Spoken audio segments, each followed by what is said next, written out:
मैं खुश नसीब हूँ मुझ पर करम हुसैन का है। मैं खुश नसीब हूँ मुझ पर करम हुसैन का है और अता किया हुआ सारा भरम हुसैन का है। मैं खुश नसीब हूँ मुझ पर करम हुसैन का है। असद भाई ये हकीकत बात है, ये पाकों का करम है। सरकार दो आलम मोहम्मद मुस्तफ़ा सल्लल्लाहु अलैहि वसल्लम का ख़ास करम होता है जो इज़्ज़तें मिलती हैं। और मेरा ये ईमान है कि इज़्ज़तें उनको मानने से मिलती है जो उनकी मान के उनकी मानता है, वो इज़्ज़तें हासिल करता है। और मैं मोतबर ज़माने में आपके सदके, मैं मोतबर हूँ ज़माने में आपके दम से, कसम खुदा कि मेरे दम में दम हुसैन का है। मैं खुश नसीब हो मुझ पर करम हुसैन का है। औज़ुबिल्लाहिमिनश्शैतानिर्रजीम, बिस्मिल्लाहिर्रहमानिर्रहीम। नाज़रीन, मैं हूं आपका मेज़बान सैयद अली अबरार और मेरे साथ मौजूद हैं और हम इस वक्त मौजूद हैं बाखबर रमज़ान की सहरी ट्रांसमिशन में, जो कि हमारा 24वें रोज़े की सहरी की तरफ हम लोग रवां दवा हैं और इख्तिताम की तरफ है। ईद आने वाली है, तो आप सबकी ईद की तैयारियां कैसी चल रही हैं? ईद की तैयारियां तो दूर चल रही होंगी, लेकिन ये आखिरी अशरा जो होता है ये परवरदिगार ने बड़ा ख़ास हम मुसलमानों के लिए रखा है कि ए मुसलमानों आओ मांगो शब क़द्र। रिसालत बाब मोहम्मद मुस्तफ़ा सल्लल्लाहु अलैहि वसल्लम ने फरमा दिया कि ए मुसलमानों शब क़द्र को तलाश करो, इस आयाम में, इस अशरे में शब क़द्र को तलाश करो। आज शब क़द्र के हवाले से बात होगी और जो कलाम पेश किया ना तूर मैंने कि मैं खुश नसीब हूँ कि मुझ पर करम हुसैन का है। और क्यों ना करम हुसैन का हो कि जिनका वास्ता दे के रिसालत बाब मोहम्मद मुस्तफ़ा सल्लल्लाहु अलैहि वसल्लम से मांग लें, वो ऐसे अता करेंगे कि पता ही नहीं चलेगा आपको कैसे अता करते हैं। और ये इज्जतें ये परवरदिगार आलम ने अता की हैं। अच्छा, एक बात मैं बताऊं, हम लोग जब मांगने जाते हैं ना, हम लोग अपनी हैसियत के मुताबिक मांगते हैं। क्या बात? अगर हम उनकी शान के मुताबिक मांगे ना, क्या बात तो हमारा दामन छोटा पड़ जाएगा, उनकी अताएं ख़त्म नहीं होंगी। इसमें कोई शक नहीं है। तो ये ऐसा ही है नाज़रीन। और जिन शख्सियात को आज हमने मदू किया है, परवरदिगार ने उनको भी बड़ी इज्जतों से नवाजा है। वो कहते हैं ना कि लोग चाहते थे झुकाना मुझको, लेकिन सैयदा की आल का करम है कि खड़ा हूँ अब तक। ये इस शेर के साथ मैं अपने भाई, और वो भाई है कि इनकी शख्सियत में क्या बयान करूँ। तो नाज़रीन, आप इनसे खूब वाकिफ़ हैं। जब भी हक की बात होती है, जब भी सहाफ़त की बात होती है, और जब भी भाईचारगी की बात होती है, और जब भी किसी की किफ़ालत की बात होती है, तो एक ही नाम मंज़र आम पर आता है, और वो नाम है जनाब असद ज़ैदी, जो कि चीफ रिपोर्टर है K21 न्यूज़ के। अस्सलाम वालेकुम असद भाई। असद भाई, तारुफ छोटा पड़ गया मेरे ख्याल से। आपकी मोहब्बतों का शुक्रिया, और जाहिर सी बात है कि आप लोगों ने 24 रमज़ान तक जो ये ट्रांसमिशन अब तक इतने बखूबी निभाई, मैं उसके लिए भी आपको मुबारकबाद देता हूँ। दोस्तों, आपके चैनल को और इस ट्रांसमिशन की तवज्जो से मैं लोगों को ये भी बताना चाहता हूँ कि बहुत कम लोग ऐसे होते हैं जो किसी का रुतबा अपने प्यारे से अल्फाज में बयान कर पाते हैं, लेकिन मैं इस काबिल नहीं जितनी आपने मेरी तारीफ़ कर दी। आपका शुक्रिया, आपके चैनल का और आपकी काविशों का।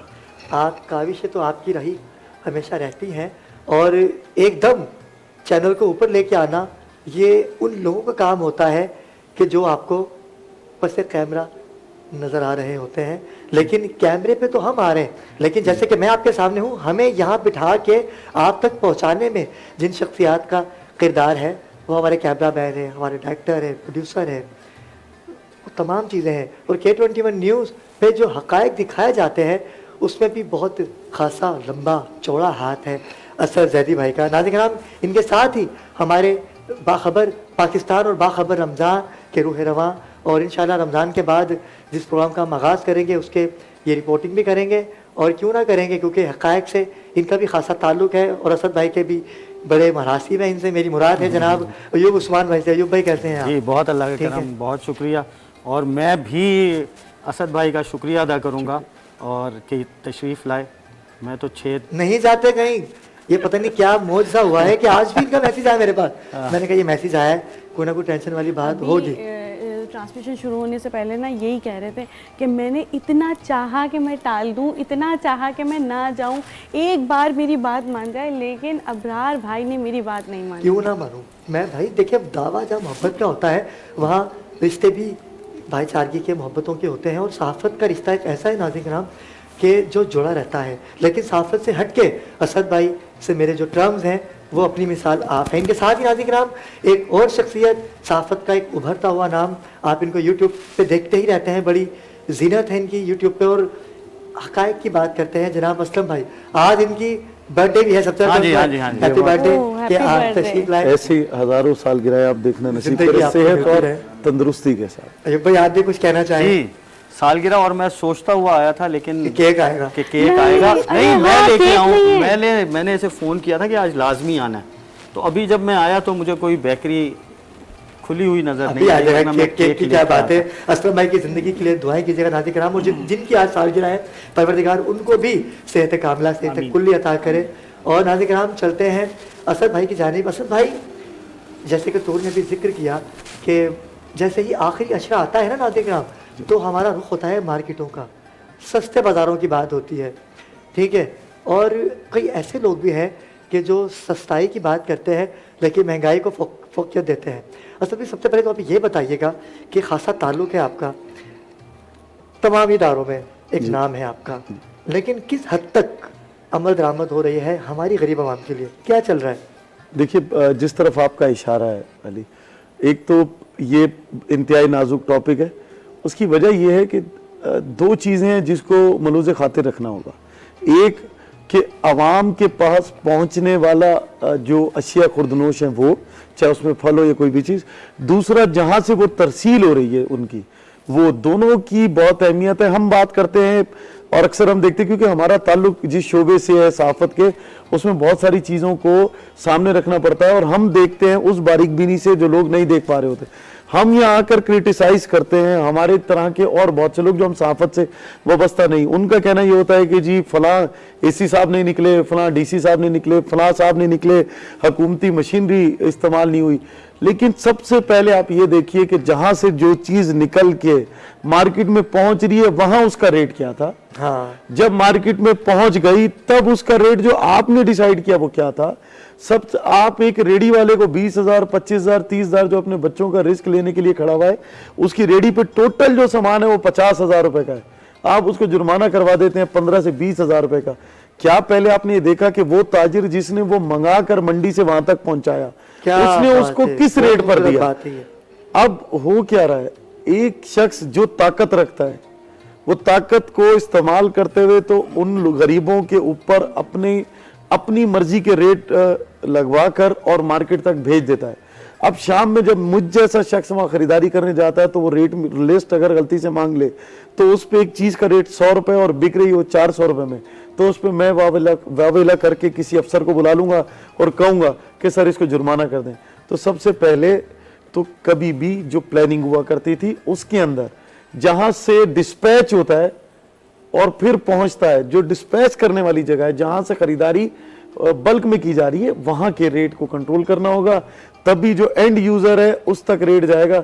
और मैं आपके प्रोग्राम और आपके चैनल के उससे कि खुदारा गरीब रेडी वालों पर जुल्म करना बंद करें, वो गरीब अपने बच्चों का रिस्क लेने के लिए रुका है। जी अच्छा असद भाई, एक मिनट। जी जी असद भाई, ये जो मैं अब सवाल करने जा रही हूँ ना, ये सिर्फ मेरा सवाल नहीं है, एज अ आम पब्लिक, यानी जो आम सार्फिन है, बहुत सारे लोगों के जहन में सवाल आया और ये सवाल मुझ तक पहुँचा और इसके बारे में मैंने अपने यूट्यूब चैनल पे भी बात की है। मैं आपसे भी इसी बारे में बात करूँ। देखें, ठीक है, रमज़ान आ गया, सब्जियों की बात हो गई, फल की बात हो गई, ठीक है, अब ईद तो आनी है ना, ईद तो आनी है, तो क्या ये खुला तजाद नहीं है कि आप एक रेडी वाले से जो 400 रुपये, 500 रुपये, वॉट एवर जो भी वो मांग रहा है, उससे 50 रुपये कम करा रहे हैं, आप किसी ब्रांड की शॉप पे खड़े होके तो 2 रुपये भी कम नहीं कराते। आप कहते हैं, अगर वहाँ पे कोई इस तरह की बात भी करता है कि भाई कुछ कंसेशन कर दें या कम कर दें या वो बार्गेनिंग करने की कोशिश करते हैं, तो कहते हैं यार ये किस तरह के अनएजुकेटेड लोग आए, इनको नहीं पता ब्रांड पे खड़े हैं। तो क्या ये खुला तजाद नहीं? क्या उनके खिलाफ ईद तो अब आ रही है ना, यानी सबको जिस तरह से फ्रूट चाहिए, जिस तरह से ईसाई चीजें चाहिए, बच्चे तो नहीं रुकेंगे। आपकी बात सही है। देखिए, मैं फिर इसको डिवाइड कर देता हूं 2 हिस्सों में। सबसे पहले वो हिस्सा जिसकी आपने बात कही कि ब्रांड पे जाकर शॉपिंग करने वाला तबका कितने फीसद है? अच्छा, ये भी एक और बात मैं बताऊं, अब मसला क्या हो गया, ये जो छोटे बाजार है ना, यानी जिन पे ब्रांडेड कपड़े नहीं हैं, जो ब्रांडेड नहीं है, वहां पे मसला ये हो गया है कि अगर वो कहते हैं कि भाई ये जो चीज़ है ये 2,500 रुपए की, अगर आप सवाल करें तो वो सीधा आपसे कहते हैं आप ब्रांड की शॉप पे जाके कम कराती हैं। अच्छा, मैंने इसलिए कहा कि मैं इसको 2 हिस्सों में डिवाइड करता हूँ। देखिए, सबसे पहले तो ये समझिए कि ब्रांड्स पे जाने वाला तबका कितने फीसद है पाकिस्तान में, और उसके बाद वो तबका जो कि जिसको अमूमी तौर पे ये कह दिया जाता है, मुझ जैसे शख्स हो गए जी आप ब्रांड पे जाकर कम कराते हैं। तो मैं जब ब्रांड पे जाता ही नहीं तो मुझे क्या पता कि वहाँ कम होता है या नहीं होता। बिल्कुल अच्छी बात है ये, क्योंकि बहुत अच्छी मेरी बात है तो ये पहुंच ही नहीं कि मैं किसी ब्रांड के अंदर ऐसा ही है। जाकर। लेकिन क्या इनके खिलाफ अब आवाज जी, उठानी जी, चाहिए? ये खुला खुला तजाद नहीं है। अब दूसरे पोर्शन पे जाते हैं। हाँ।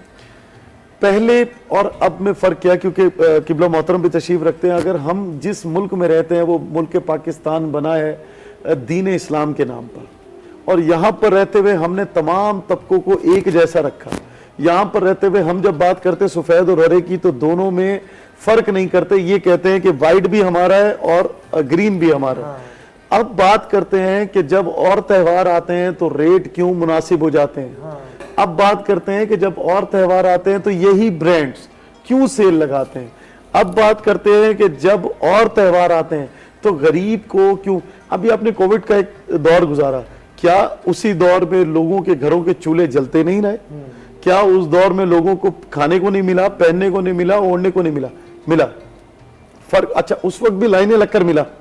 तो अब हुकूमत वक्त कोई भी है, क्या उसने ये सोचा कि एक ऐसे तबके का शख्स जो 20,000 रुपए सैलरी, देखिए 25,000 रुपए तय कर दी, मिल नहीं रही, 35,000 रुपए अनाउंसमेंट कर दी, मिल नहीं रही, 20,000 रुपए कमाने वाला शख्स, पहले तो आप ब्रांड से बाहर आ जाए। अब दूसरी बात, ब्रांड से बाहर आने के बाद आप आ जाइए कि क्या मैं वो एक वक्त का खाना अफोर्ड कर पा रहा हूं? सुबह को कमा के लाने वाला रात को कमा पा रहा है। कुछ चीजों के ऊपर तो जब हम बात करेंगे तो फिर वो दिल दहला देने वाली बातें हैं। क्या अगर अबरार भाई, अगर क्या जो चीजें स्मगल होकर यहाँ पहुंच रही हैं, जिन चीजों को बगैर किसी ड्यूटी पे करके यहाँ पर पहुंचाया जा रहा है मुख्तलिफ हमसाया ममालिक से, और फिर उनकी तरसील इन्हीं बाजारों में हो रही है, उनको चेक करने के लिए कोई गया? बिल्कुल असद भाई, आपकी बात को यहीं से कंटिन्यू करूंगा। और एक मेरे पास भी एक सवाल है जो मैं असद भाई से क्या तमाम ही कुव्वती जो एक मुनज़्ज़म इदारे उनसे भी करना चाहूँगा, लेकिन वक्त हुआ चाहता है एक मुख्तसर से वक्फे का। हमारे साथ रहिएगा।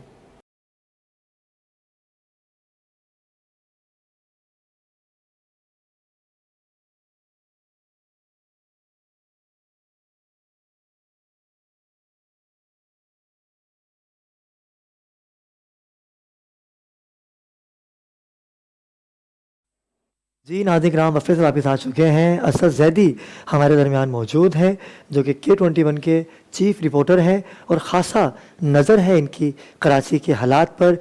दूसरे अशरे में भी हमने यही बात की थी, और आज आखिरी अशरा है, और आखिरी अशरे में हमने इनको ख़ास तौर पे मदऊ किया है कि हम बात करें कराची में चल क्या रहा है।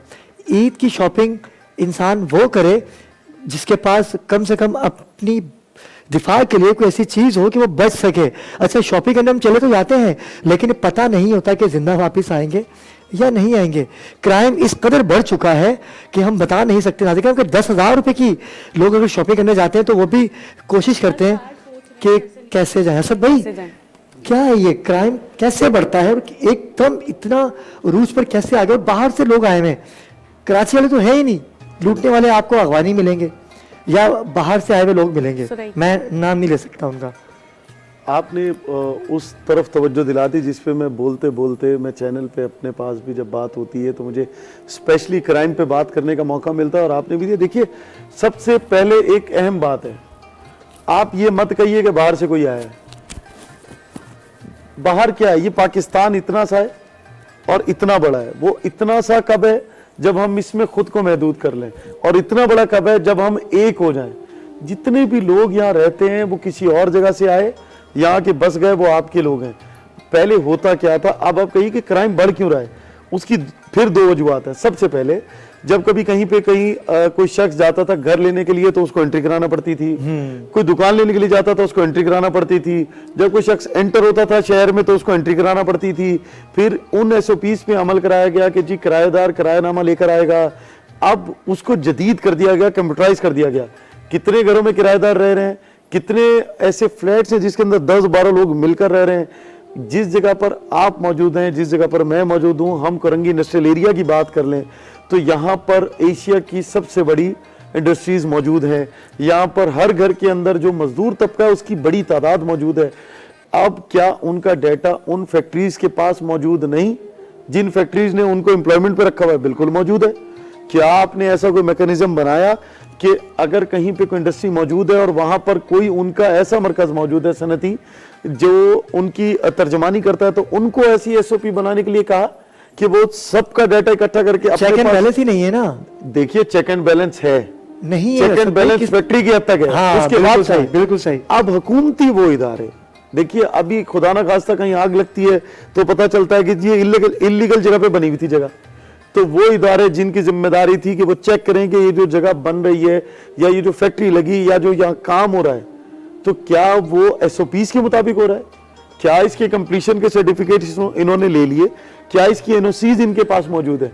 इस तमाम को बलाए ताक रखते हुए मैं बार कहता हूं वो इदारे जिनकी जिम्मेदारी है वो अपनी जिम्मेदारियों से मुबरा होकर और फिर जाकर वो ये कह देते हैं कोई नुकसान हो गया जी, जिसके ऊपर इल्जाम आयद करना होता है उसका नाम लेकर जी उसको सस्पेंड कर दिया, उसको हटा दिया, उसके खिलाफ इंक्वायरी होगी, उसके खिलाफ एफआईआर दर्ज होगी। खुदारा इस कौम को इन चीजों से निकाल कर और लेकर आए, उनको बताएं, पहले एजुकेट करें। हम जाते हैं मोटरवे पे तो वहां लिखा है कि स्पीड इतनी होगी, तो क्या शहर में रहने के लिए ये तौर तरीके नहीं होंगे? आप लोगों को नहीं बताएंगे कि यहां पर ये इंडस्ट्री नहीं लग सकती, अपने हक के लिए आवाज उठाएं। जहां पर 2500 घर लोगों के रहने हैं वहां पर अगर आप 500 फैक्ट्रीज बना देंगे, जहां एक घर में रहने वाले लोगों की कैपेसिटी 12 होगी, 10 होगी, 6 होगी, वहां पर आपने 200 लोगों को एम्प्लॉयमेंट पे रख दिया, तो क्या यूटिलिटीज वहां पर नहीं बढ़ेंगी? बढ़ेंगी। बहुत सारी चीजें हैं। अब आपने कहा कि क्राइम क्यों बढ़ रहा है, देखिए क्राइम के बढ़ने की सबसे अहम वजह जो सिक्योरिटी इदारे जो अमूमी तौर पे जिनको हम बात कर लें कि पुलिसिंग का निजाम, उसके अंदर एक तरफ आप शाइन फोर्स की बात करते हैं, एक तरफ एंटी स्ट्रीट क्राइम की बात करते हैं। शाइन फोर्स कहाँ है? उसी की तरफ जा रहा हूं कि आखिरी अशरा है। अब लोगों को फैक्ट्रीज से पैसे मिलेंगे, बिल्कुल जो उन्होंने बचा ली, अगर 500, 1000, 2000 रुपए अपनी सैलरीज में से बच्चों को रेडी से लेकर जाएंगे 400-500 रुपए का सूट दिलवाने के लिए, तो जब वहां पहुंचने से पहले वो ये भी नहीं देखेगा कि 500 रुपए इसके पास या 1000 रुपए उससे छीन लिए जाएंगे। क्या आपके पास अदादोशुमार है? 21,000 डकैती की वो वारदातें जो ऑन स्क्रीन मौजूद हैं, वो पिछले 3 महीने में 21,000, और उसके बाद एक जगह दहशतगर्दी होती है और वहां 10-12 लोग शहीद हो जाते हैं। उससे बड़ा अलमिया यह है कि 3 महीनों के अंदर जो मैं फिगर्स की बात कर लूं, 49 लोग कराची शहर के निशाना बनते हैं उन डकैतों की गोलियों का, और फिर यह कह दिया जाता है कि जी डकैत हैं, डकैतों को पकड़ा जा रहा है। और उसके बरक्स 3 महीने में जो पुलिस कार्रवाई करती है वो 12 डकैतों को मारती है, और 570 के करीब कार्रवाइयां की जाती हैं पुलिस की जानिब से जिसमें डकैतों को बंद किया जाता है। अब मैं बात कर लूंगा, मैं डायरेक्टली इसलिए कह देता हूं कि अगर मैं नहीं बोलूंगा तो कराची के लिए कौन बोलेगा? मैं कराची हूं, मैं नहीं बोलूंगा तो किसने आवाज उठानी है? मैं कराची हूं, मुझे तकलीफ है, मैं शहरी नहीं हूं, मैं कराची हूं, मेरे ऊपर जुल्म हो रहा है। हो क्या रहा है कि एडिशनल आईजी कराची हो या आईजी सिंध हो, जब वो दोनों बैठकर कोई पॉलिसी बनाते हैं तो मुझे ये लगता है या हमें ये लगता है या बहैसियत कराची के रहने वाले कि उस पॉलिसी पे वो दोनों खुद अमल दरामद नहीं करा सकते। आपने एसएचओ की तैनाती का मैकेनिज्म बनाया, उस पर अमल नहीं हुआ। आपने 7,000 से ज्यादा, फिर 8,000 का, आपने कहा, आईजी साहब ने कहा कि 12,000 के करीब ऐसे हैबिचुअल डकैत या ऐसे लोग मौजूद हैं जो डकैती की कार्रवाइयां करते हैं या ऐसे छोटे हीनियस क्राइम्स में मौजूद हैं। लेकिन उसके ऊपर उनके लिए हमने ई सिम का सिलसिला शुरू किया है, हमने उनकी एजुकेशन का सिलसिला शुरू किया है। जब वो जेलों से वापस आते हैं और दोबारा से लौटते हैं तो हमने उनके लिए एक पैनल बनाया है वुकला का प्राइवेट तौर पर, जो उनको जमानतें नहीं होने देगा। इन तमाम चीजों के बरक्स हो क्या रहा है? हमें कहीं पे ना वो पैनल दिखाई दे रहा है वुकला का, ना हमें जो है वो ई टैगिंग दिखाई दे रही है, ना ही हमें हैबिचुअल क्रिमिनल्स के ऊपर काम होते दिखाई दे रहा है। एंड में एडिशनल आईजी कराची कह देते हैं कि जी वो बाहर से आए हुए लोग थे, फिर कह दिया जाता है ताजिर हजरात जो है वो वाह वेला ज्यादा मचाते हैं, जबकि उनके जो है ना इतनी उनसे डकैती हो नहीं रही। खुदारा इस शहर के डायमेंशंस को समझिए। अगर आपकी पैरामिलिट्री फोर्सेस, मैं आपको से फिर कह रहा हूं कि पैरामिलिट्री फोर्सेस जिसमें रेंजर्स मौजूद है आपके पास, अगर रेंजर्स और फिर आपके वफाकी हसास इदारे जिसमें हमारे वफाकी हसास इदारे इस टाइम मौजूद हैं, अगर वो कराची शहर के अंदर हम वक्त नहीं लगे हुए हों तो कोई बैद नहीं है कि बड़े वाकयात। आप खुद देखिए कि दहशतगर्दों की दहशत का निशाना वो ऑफिस बना जहां पर खुद कराची पुलिस चीफ बैठे, सिक्योरिटी आलिया नहीं है। तो जब वो महफूज नहीं तो फिर आप किसी और की बात किस तरह कर लेंगे? फिर अबरार इसके अंदर एक और सबसे अहम बात है जिसकी तरफ हम तवज्जो नहीं देते। आपने असला सिर्फ बैन कर दिया, उन लोगों के लिए आप कैरी नहीं कर सकते कि जिन्होंने लाइसेंस बनाए हुए, हाँ, इस शहर में असला ला कौन रहा है, इस शहर में वो असला डकैतों को दे कौन रहा है। आ कहाँ से रहा है? देखिए, एक शख्स ने डकैती कर ली, उसके बाद वो गया कहाँ, हाँ। ये नहीं पता चलता। एक शख्स ने मोबाइल छीन लिया, वो मोबाइल बिका कहाँ, जेवर छीन लिया, वो जेवर गया कहाँ, कोई कीमती अशिया छीन ली, वो अशिया गई कहाँ, इसका आज तक पता नहीं चल सक रहा। फिर मैं कह रहा हूं, आप बात कर रहे हैं सिर्फ डकैतों की, आप वहां नहीं जा रहे, जो उनके सहूलतकार हैं उनके ऊपर बात करने को आप तैयार नहीं है। क्या खौफ है कि एक अफसर को एक जगह से हटाकर दूसरी जगह दे दी गई, क्यों दे दी गई? भाई अगर एक जगह ठीक नहीं था तो आपके पास और अफसरान की कमी है, कराची शहर को महफूज बनाएं और अफसरान लेकर। अच्छा असद भाई, जौहर थाना, गुलिस्तान जौहर एक ऐसा एरिया है कि जहां पर माफियाज का राज है। वहां पर क्या होता है नाज़रीन किराम, कि मैं गवाह हूं इस चीज का कि वहां पर महीने में 2 महीने में 4 ऐसे जो चेंज हो रहे होते हैं।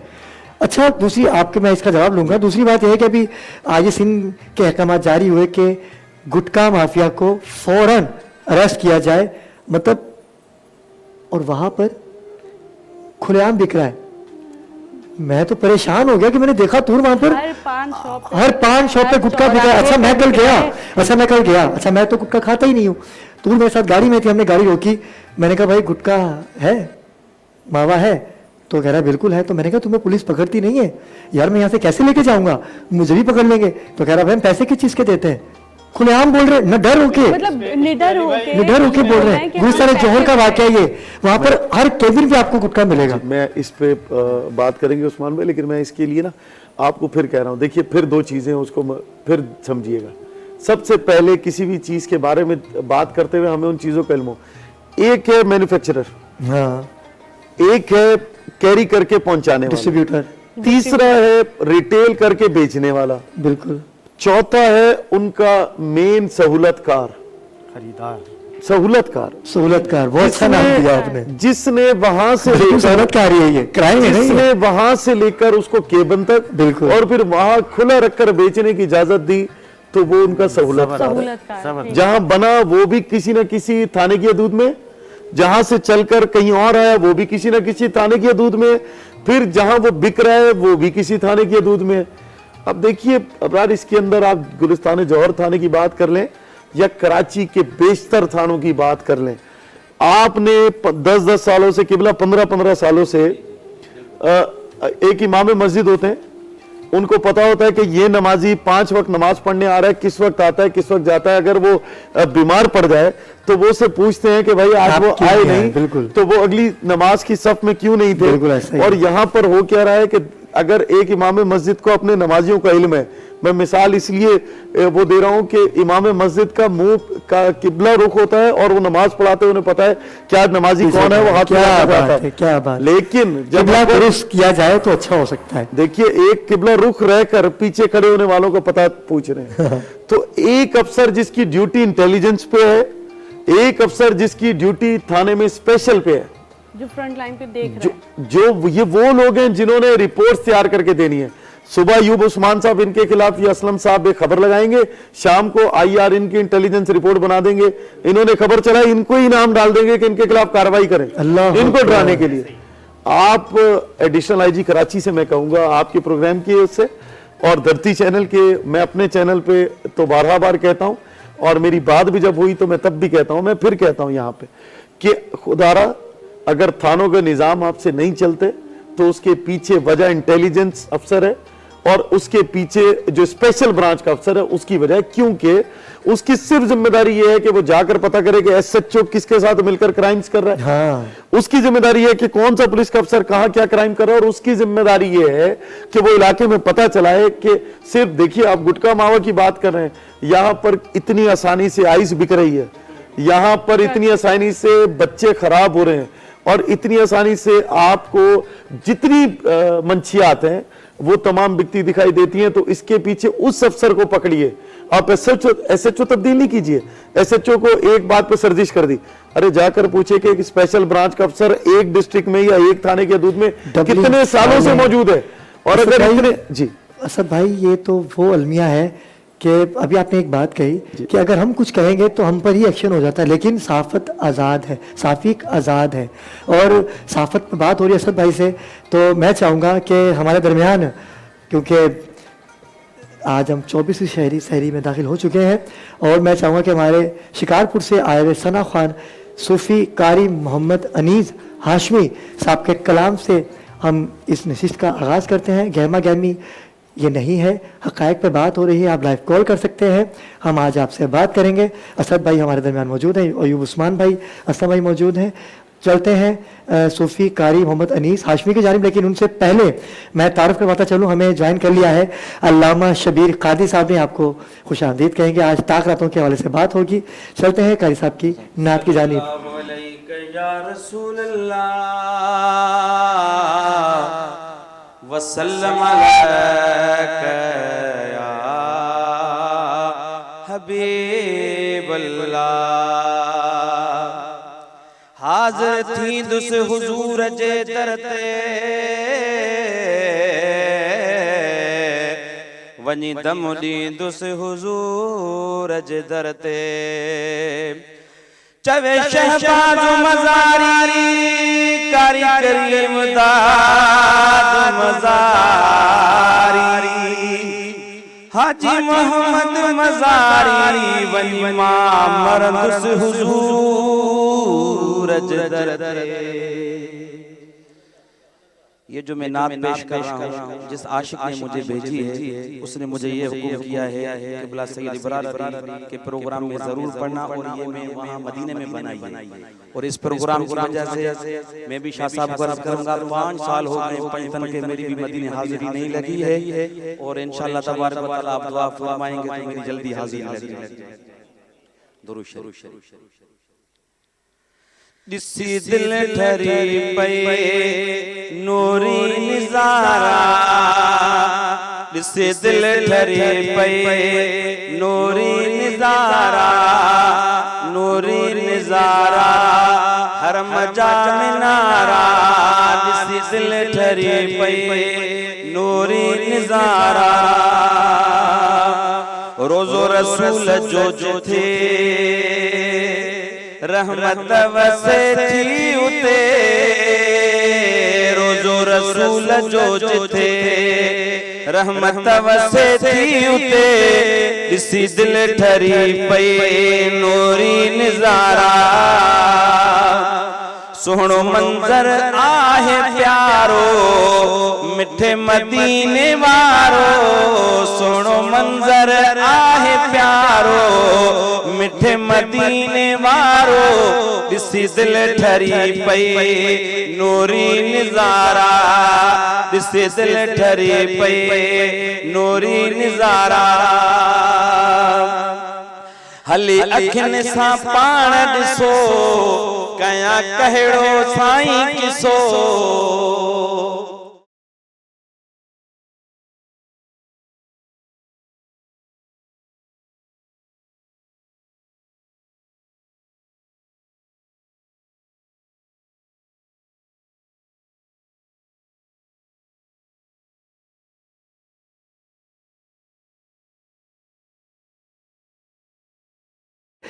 कि हमें जब भी निकलना है सर पे कफन बांध के निकलना है। ये कराची का एक अलमिया हो चुका है। असद भाई अगर यही करना है, हम सब ने मरना ऐसे ही है। अच्छा पहले का दौर था कि टारगेट किलिंग होती थी, अब ये कौन से टारगेट किलर आ गए भाई, जो हमें जिन्होंने रहना मुहाल कर दिया, माओ से उनके बेटे छीन लेते हैं। अच्छा एक वाकया आपको सुनाता हूँ उससे कि मेरा एक दोस्त है नाज़िक राम, और वो दुबई में था जब यहाँ बहुत बुरे हालात थे उसके, वहाँ भी वो अच्छा सेटल नहीं हो सका था। जब वो दुबई से आता है तो 2 दिन के बाद उसके वालिद साहब का इंतकाल हो गया, अभी 4-5 दिन पहले की बात है सद भाई। और जब उसका इंतकाल हुआ उनके वालिद साहब का, तो उसके पास कुछ पैसे थे जो उसको खुले करवाने थे। और जाहिर सी बात है कि जीना तो मुश्किल था ही, लेकिन अब मरना उससे ज़्यादा मुश्किल है। आपको कब्र भी ख़रीदनी पड़ती है। अच्छा कब्र के पैसे उसके पास बहुत कम थे, और वही पैसे थे उसके पास, और तकरीबन 20-25 हज़ार रुपये थे उसके पास। और जैसे ही वो वेस्टर्न यूनियन से निकला पैसे निकलवा के एयरपोर्ट से, तो पीछे उसके डकैत लग गए। अच्छा घर पे जनाजा उसके बाप का, घर पे उसके बाप का जनाजा है, लेकिन जैसे ही वो सिग्नल पे आता है 2 लड़के आते हैं उसके साथ और उसको लूटा। और वो ये भी ना कह सका कि भाई ये मेरे बाप की कब्र के पैसे हैं।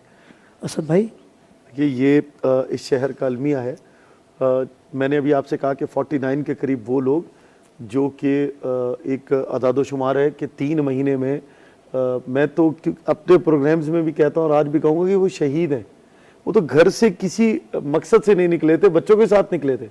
एक बाप को उसकी औलाद के सामने, एक बहन के सामने उसका भाई, और फिर इसी तरीके से जो है किसी का वालिद, किसी का बेटा, किसी का भाई इन्हीं सड़कों पे मारे जा रहे हैं। और सिर्फ उसकी वजह क्या है कि चंद रुपए। और अगर आपने ये कंट्रोल करना, मैंने फिर कहा जहां मैंने बात खत्म की थी वहीं से, कि जो आपकी स्पेशल ब्रांच बनाई गई, वो लोग जो कि थानों की हद तक आपके पास तैनात हैं कई सालों से, अगर वो अपने इलाकों में नहीं पता कर सकते कि मेरे इलाके में कहां कौन सा क्राइम हो रहा है, पता होता है, सब पता है, सब पता है। आप अगर ये चेक करवा लें कि अगर किसी सियासतदान का है तो उसके आप असासे पूछते हैं, किसी मौलाना ने अच्छी गाड़ी ले ली तो उससे पूछते हैं कि आपका जरिया आमदन क्या है जो आपने अच्छी गाड़ी ले ली। कभी किसी ने जाकर उन लोगों को भी पूछा जिन्होंने पोश एरियाज में अपने घर ले लिए और पीछे नौकरी उनकी 40,000 रुपए की, बिल्कुल उनके बारे में सवाल नहीं करेंगे। दिखेगा तो सिर्फ तवज्जो हटाने की बातें करना बंद करें। सबसे पहले कहीं पे कोई बात होती है, कहते हैं जी इसको देख लें, यहां ये हो गया, वहां इसको बंद कीजिए। सबसे पहले कहें मुझे देख लें, इसे देख लें। अभी हमने इतनी सारी बातें की, हमने रमजान की बात की, हमने महंगाई की बात की, हमने इस वक्त बात की कि बहुत सारे एरियाज ऐसे हैं जहां पर पिकेटिंग हो रही है।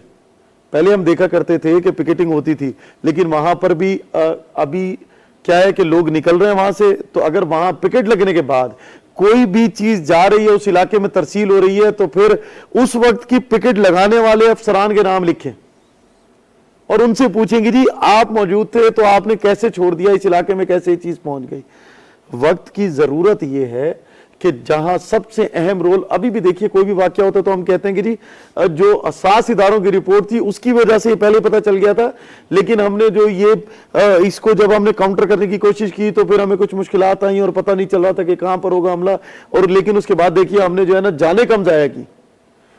एक तरफ दहशतगर्द आकर आपको मारता है, दूसरी तरफ 3 महीने में 50 लोग मैं कहूंगा कि चले जाते हैं।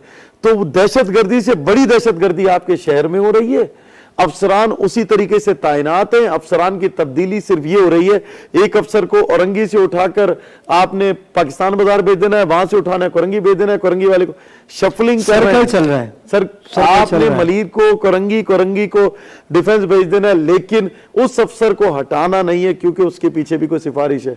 तो आज का जो आपने मौजू चुना उसमें सबसे अहम बातें जो मैंने पहले कही थी, एक वो शख्स जो सहूलतकार है उसको ढूंढे, दूसरा उसको जाकर तलाश करें जिसकी वजह से ये सब कुछ हो रहा है। ये 2 लोग सबसे अहम है। तीसरी बात, क्योंकि मैं सहाफ़ी हूं और सहाफ़ी तंजीमों से वाबस्ता भी हूं, और अभी मैं अपनी भी सहाफत के से वाबस्ता लोगों के लिए कहूंगा कि पहले होता था कि बहुत सारे लोग, उन्हें पता होता था कि इसके पास कलम के सिवा कुछ नहीं, तो वो ऐसे सफेद पोश साफी जिनके घरों में रमजान में और या ऐसे त्यौहार पर कुछ नहीं होता था, उनकी दबे हाथ भी मदद कर दिया करते थे। अब हो क्या रहा है कि मैं इदारों की बात कर लूं तो जैसे ही कोई त्यौहार आने लगता है तो सबसे पहले तो साफियों की निकाल दिया जाता है इदारों से। वो बोनस क्या लेंगे, सैलरीज नहीं मिलती। जब उनको निकाल दिया जाएगा सिर्फ इस वजह से जो आपने बात कही, वो सैलरी मांगते हैं। और फिर इसके ऊपर अभी क्योंकि पाकिस्तान यूनियन ऑफ जर्नलिस्ट ने भी एक अभी एहतजाज किया, इसी तरीके से कराची प्रेस क्लब पे और भी एहतजाज हुए। मैं साफी हूं तो साफियों की भी बात करूंगा कि खुदारा चौथा सतून कहना बंद करें। और मैं हुकूमत वक्त से गुजारिश करूंगा कि ये जो पिछले कुछ अरसे में आप लोगों की वजह से डाउन साइजिंग हो गई इदारों में, वो सहाफी जो अपने कलम से कमा लेता था और उसको अब मौका नहीं मिला, खुदारा उसको भी मौका दें। एक तरफ आप हमारी जानें बचाएं उन दहशतगर्दों से जो सिर्फ चंद रुपयों के खातिर हमें मार रहे हैं, मैं उनको दहशतगर्द कहूंगा, डकैत नहीं। और फिर दूसरी तरफ ये जो अब जो मौत का एक अलग नाच शुरू हुआ कि सफेद पोश आदमी सिसक सिसक के इस महंगाई से अपने घर में मर रहा है, उसकी कफालत कर लीजिए। इदारे कम बनाइए, खुदारा वसाइल पैदा कीजिए ताकि उन लोगों तक पहुंच सके। अमल दरामद कीजिए, अमल दरामद बहुत जरूरी होती है। एम्प्लॉयमेंट जो हो रहा है वो खत्म किया जाए। देखिए तो अब जिस इदारे में हम बैठे हैं तो ये कफील है, जब मैं कोई काम करता हूं तो ये मुझे मेरे हुनर के पैसे मिलते हैं। ऐसे ही है। तो मैं जब यहाँ आता हूं तो मैं सीना हाथ रख कर कहूंगा जिस इदारे से मैं मुंसलिक हूं कि मेरा ये इदारा, आप जहां पर मौजूद हैं आप कहेंगे मेरा ये इदारा, तो मैं जिस इदारे में मौजूद हूं K21 तो मैं कहूंगा मेरा ये इदारा। अगर वहां पर भी ये रवैया होगा तो मैं वहां भी आवाज उठाऊंगा। सबसे पहले तो आवाज उठाने के लिए आपको किसी फोरम की जरूरत नहीं होनी चाहिए, आपको आवाज जाकर मजमे में नहीं उठानी। हीरो बनने से बेहतर है कि दबे, और पहले भी ये होता था नेकी दबे हाथ से की जाती थी। आज अगर कोई किसी को खिला रहा तो वो बोला कि देखो मैं भूखों को खाना नहीं खिला रहा, देखो मैं फलां को नहीं खिला रहा, मैं फलां को नहीं। आज अगर कोई काम कर रहा है, अच्छा काम कर रहा है, तो खुदा को राजी करने के लिए ये खल्के खुदा से खुदा मिलेगा। और फिर इसी उसमें एक बात मैं कहूंगा कि खुद ये जो सब कुछ चल रहा है इसी तनाजर में कि लोग बदलें और सिस्टम ना बदले तो फिर भी कुछ नहीं होना। यहाँ लोग बदले जाते हैं, सिस्टम तो वही रहता है असद भाई। सिस्टम वही। देखिए सस्ते बाजार की बातें हो रही हैं कि अभी देखेंगे आपके कोरंगी में, गुलशन में, तमाम ही इलाकों में, औरंगी टाउन में, न्यू कराची में अभी सस्ते बाजार का एक ऐलान किया गया कि भाई ये बचत बाजार से। अयूब भाई मैं आपकी तरफ आऊंगा, फिर असद भाई से भी उसका मौक़िफ़ जान लेते हैं, असलम भाई भी हैं। बचत बाजार को आप क्या देखते हैं, कौन लोग हैं जो बचत बाजार को लॉन्च करते हैं? अच्छा, लॉन्च करने के बाद लाखों रुपए की डील होती है, अगर एक वो क्या कहते हैं उसको, पथारा बोलते हैं उसको, उसका 5,000 रुपये हो तो बचत बाजार तो नहीं रहा, वो कैसे पूरा करेगा? मैं इस बचत बाजार की क्या, ये हमारे इस कराची शहर की एक बदबख्ती कहें या शूमी किस्मत कहें कि इसमें एक तो एक डिस्ट्रिक्ट में, मैंने पहले भी कहा कि हमारे एक डिस्ट्रिक्ट में 7 से 8 इंतज़ामी इदारे हैं जिन्होंने इस डिस्ट्रिक्ट को, इस ज़िले को चलाना है। अब ये जहां बचत बाजार की बात है कि हमारे इस शहर में प्ले ग्राउंड्स हैं या ठेके पे दिए जाते हैं ये। अब सुने ना कि प्ले ग्राउंड है या कोई चौड़ी सड़क है, उसको मेंटेन करने के लिए डिप्टी कमिश्नर को फंड अलहदा मिलता है, डीएमसी को अलहदा मिलता है, केएमसी को फंड अलहदा मिलता है एक प्ले ग्राउंड को मेंटेन करने के लिए। फिर स्पोर्ट्स की मिनिस्ट्री अलहदा है जो उस प्ले ग्राउंड को फंड देती है। लेकिन बचत बाजार, अच्छा फिर क्या करते हैं हमारे डिप्टी कमिश्नर साहब, क्या करते हैं कि उस प्ले ग्राउंड में बच्चों को खेलने की बजाय एक बचत बाजार लगाने की एनओसी दे दी जाती है। किसको? जो बाजार लगाते हैं उसमें ये बाजार लाखों रुपए लेकर, कोई बाहर से लाखों रुपए लेकर उस प्ले ग्राउंड में या उस इलाके में बचत बाजार लग गया सस्ती अशिया बेचने का। उसमें सस्ती अशिया ले ले, असद ले ले या लिया ब्रांड ले ले, जो मर्जी ले ले, पैसे दे और एक तो फिर ये बचत बाजार तो ना हुआ। और वो लगते कहाँ हैं? और वो लगते कहाँ हैं? आपकी मेन सड़कों पर और आपके प्ले ग्राउंड, ट्रैफिक वैसे ही निजाम धर्म भरम और फंड, और उनसे पैसे अलहदा लिए जाते हैं, यानी कि हर महीने हर एक बात। अच्छा, ये एक बड़ा वो है छेड़ दिया है कि अगर बचत बाजार दिया जाता है तो वो गवर्नमेंट के इदारे क्यों नहीं उसको ऑर्गेनाइज करते? ये क्या वजह है कि मुझ जैसे आम आदमी को, आप जैसे को, इन जैसे को, आप जैसे नाज़रीन दे दिया जाता है और पैसे लेके, तो बचत बाजार तो फिर नहीं रहा। मुझे लगता ये है कि बाखबर रमज़ान का जो ये आज का दिन है, ये मुझसे सारी सच उगलवाने का दिन है, क्योंकि हमारे प्रोग्राम में है बाखबर रमज़ान। जब आप मुझे मुखातिब रमज़ान करीब आता है कि मैं आपको उन हकाइक से भी शनासा कराऊं जिन हकाइक को सामने नहीं लाया जाता। अयूब उस्मान भाई ने बहुत अच्छी एक बात कही कि देखिए प्ले ग्राउंड, सबसे पहले तो ये बताइए कि बचत बाजार लगता कहाँ है, उसकी एक एसओपी है। अब सुन लीजिए, आला अदलिया का हुक्म है कि बचत बाजार लगाने के लिए आपको किसी ऐसी जगह का इंतखाब करना है जो कि ना तो प्ले ग्राउंड हो, ना कोई एसटी हो, ना ही कोई ऐसी जगह हो जो कि किसी भी तरह से यूटिलाइज होती है खेलों में या किसी और परेशान ना हो, या सड़क हो। और देखिए वो तो सड़क तो है ही नहीं, हाँ वो तो ऐसी जगह जहां पर आपको बाजार लगाना है वो तो या तो प्राइवेट हो या ऐसी खुला इलाका हो जहां पर आवाम साथ रहने वाले भी परेशान ना हो। इसके ऊपर आज से 3 साल पहले अमल दरामद शुरू हुआ। मैं 19-20 की बात करता हूं। एक डिप्टी कमिश्नर तैनात हुए थे कराची शहर में और बाकायदा वो खुद जाते थे और उसके बाद वो देखते थे कि स्टॉल्स जो लगे हुए हैं उसमें कितना गैप है, आया पानी का प्रॉपर निजाम मौजूद है, लोग जो आएंगे पानी पी सकते हैं, आया जो अशिया खुर्दनोश है उनकी क्वालिटी अच्छी है, तो उसके बाद जाकर उसको एनओसी, पहले वो मॉडल होता था, मॉडल के बाद एनओसी होती थी। अब क्या होता है, अब इन्होंने अधूरी बात कही, ये सच बता रहे हैं पर छुपा छुपा एक के। कॉलर है हमारे साथ असद भाई, हमारे पास एक कॉलर है गुलशन से, लाइन ड्रॉप हो गई। जी असद भाई। अब देखिए अहम तरीन बात यह है, एनओसी कैसे दी गई, जो डॉक्यूमेंट्स आपके पास प्रोवाइड किए गए हैं पहले जाकर चेक कर लें खुदा रहा कि वो किस जगह के हैं। हाँ। अगर आप नहीं उठकर जा सकते, फिर नीचे जो आपने लोग रखे हुए और उनसे कहा हुआ है कि ले लेना 1 लाख 1.5 लाख 2 लाख रुपए और एनओसी दे देना, तो खुदा रहा उनसे ही कहिए जाकर चेक कर लें। इसके बाद वहां पर एक, अब ये होगा सहूलतकार, मैं बार बार लफ्ज सहूलतकार मुतारिफ करा के जा रहा हूं, इन इदारों के सहूलतकार। उसके बाद ये जब वहां पर बाजार लग गया, आपने कहा 5,000, कहीं पे रेट इससे भी ज्यादा एक टेबल का इतनी सी। अच्छा। और उसके बाद एक माफिया तो ये हो गया। अच्छा, फिर कितनी टेबल होती है बचत बाजार में? जी देखिए, बचत बाजार तो उसके साइज के ऊपर है। अच्छा। और फिर लगाने वाले की नियत के ऊपर है। सही। उसने जमीन भी दे दी आपको, जो टेबल नहीं ले सकता, हाँ, जमीन पे कपड़ा बिछा लो, कपड़ा बिछा के बैठ गए वो। ये गरीब का बचत बाजार नहीं है। फिर ये तो एक अलमिया है। इसके बाद आप सड़क पे निकलेंगे जिसकी ये बात कर रहे हैं, तो बचत बाजार के साथ आ जाएगा जो आपसे आपकी बाइक खड़ी करने के पैसे मांगेगा, पार्किंग का बड़ा इशू। उनके सहूलतकार उनको दे देंगे। वो जब आपकी बाइक जो अब 1 लाख रुपए से ऊपर चली गई या 90,000 के करीब है या 125 तो उससे भी ज्यादा है, तो वो आपसे पूछेंगे भाई साहब पर्ची कटवाई? हाँ जी कटवाई। 20 रुपए दिए 20 नहीं है 30 रुपए। आप वापिस आएंगे, बाइक नहीं मिलेगी। जब बाइक का पूछेंगे वो उठा के ले गए, तो कहेंगे पर्ची के पीछे पड़ा नहीं था, हमारी जिम्मेदारी नहीं है। वो स्लिप पड़ी थी आपने, तो हमारी जिम्मेदारी नहीं। 30 रुपए किस चीज के ले रहे हो? वो सहूलतकारी के गुंडा टैक्स जिसे कह सकते हैं, टैक्स है गुंडा टैक्स। अब आपने कहा इदारे, एक इदारा नहीं है, केएमसी है, डीएमसी है, फिर एंटी इंक्रोचमेंट के और दीगर इदारे हैं। फिर उसके बाद डिप्टी कमिश्नर का अपना जाती अमला हर डिस्ट्रिक्ट के अंदर मौजूद होता है। उनका काम है कि वो जाएं। अच्छा जाएंगे कैसे? एनओसी उन्होंने दी, हाँ वो तो पहले ले चुके। देखेंगे कैसे? एनओसी देने से पहले कोई लीगल फॉर्मेलिटीज पूरी नहीं की गई, तो पैसे ले चुके। असद भाई आपने कहा था मैंने साइन कर दिया। हाँ ना। अयूब उस्मान साहब आपने कहा था हमने तो पैसे ले लिए। जाओ ना वहां। आप देखिए, अब करें बात जो जहां से हमने प्रोग्राम स्टार्ट लिया। एक है ब्रांड।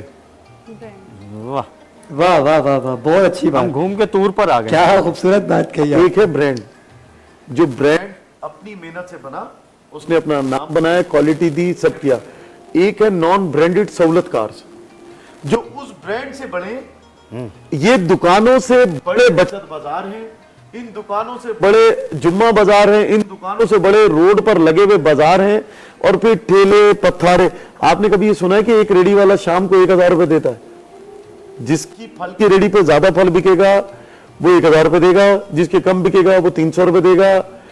अब अगर आपने दुकानों के किरायों के इक्वल जो है वो रख दिया, एक एसेट खरीद कर किबला, और वो उसने दुकान बनाई और वो रेंट पे दी, और उसी जगह पर एक पर्ची देने वाला चेक जिसकी पर्ची 100 रुपए की है देता है वो 500 या 1,000 रुपए, और वो रोड पे कहीं पे भी खड़ा हो सकता है। तो उससे ज्यादा ताकतवर माफिया कोई अच्छा, नहीं। एक बात इसमें और भी है, गाड़ी आएगी आपके पास, जवान आएंगे, आपने फिर उनको घर पे फल भी देने ना, वो घर पे सब फल भी तो लेके जाएंगे। अगर समोसे का ठिया लगाया हुआ आपने तो उनको भी देना है। सब में पिस तो आवाम रही है, आवाम का क्या होगा? अब आवाम का भी एक कसूर है। शॉर्ट, क्योंकि आपके प्रोग्राम का टाइम शॉर्ट होगा, तो मैं उस शॉर्ट टाइम में एक छोटा सा किस्सा बहुत उसमें सुना देता हूँ।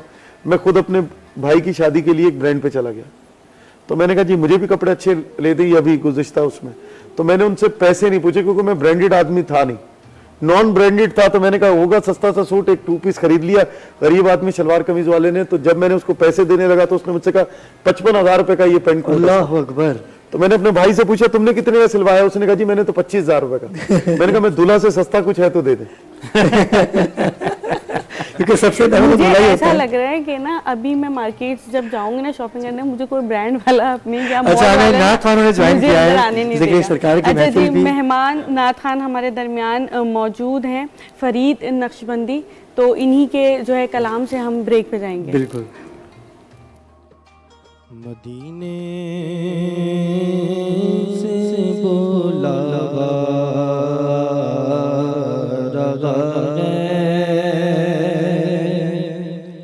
मदीने से बुलावा आ रहा है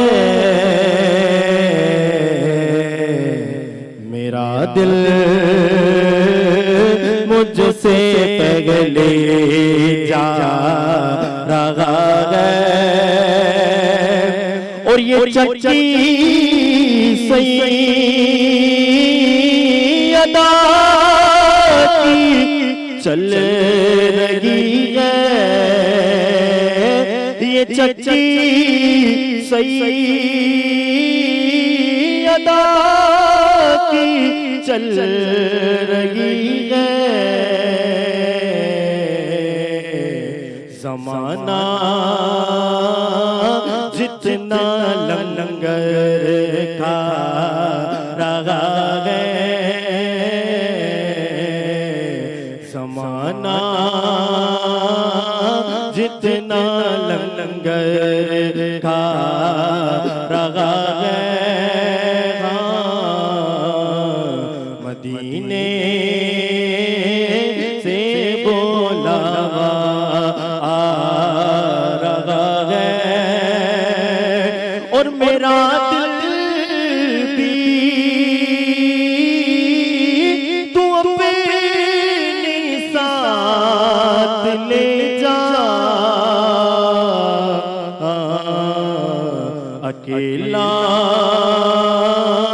क्यों मदीने जा रहा है। अकेला क्यों मदीने जा रहा है। और यहाँ मर्ज़ी नहीं चलती किसी की, मदीने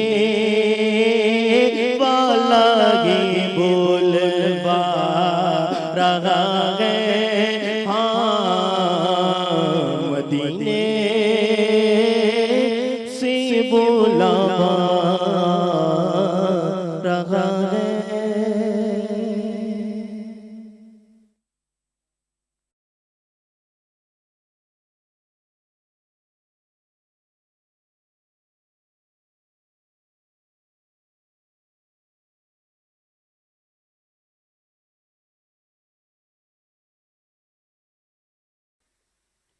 मोहम्मद हमारे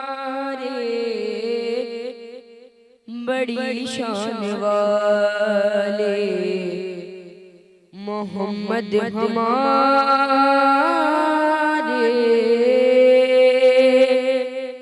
बड़ी शान वाले। वो नबियों मेरे लक़ब पाने वाले, मोहम्मद हमारे बड़ी शान वाले, मोहम्मद हमारे बड़ी शान वाले। जब आए ज़मीन मोहम्मद हमारे, फलक ने ज़मीन पर बिछाए सितारे। वो नूरे खुदा जहां के उजाले, मोहम्मद हमारे बड़ी शान वाले, मोहम्मद हमारे बड़ी शान वाले। वो आशूर का मोहम्मद का कुर्बा, जो मक्तल में दी को लहू दे रहा था। ये कह के सीनों पे खाए हैं भाले, मोहम्मद हमारे बड़ी शान वाले, मोहम्मद हमारे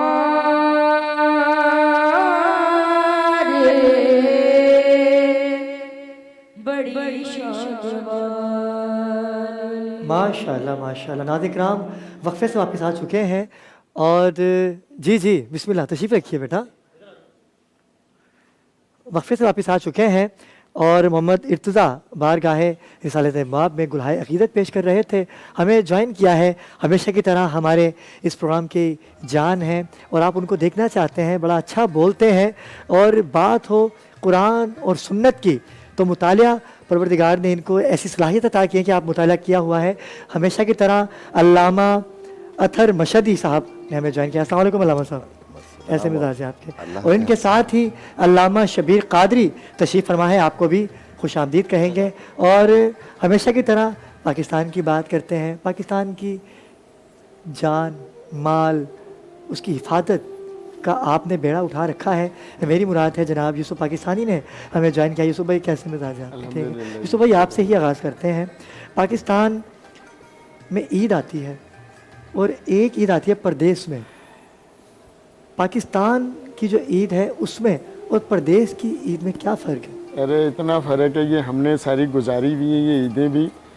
रब्बे काबा की कसम घर वालों की इतनी याद आती है कि ये किसी परदेसी से को पूछे, क्योंकि मैंने ये काटा हुआ है।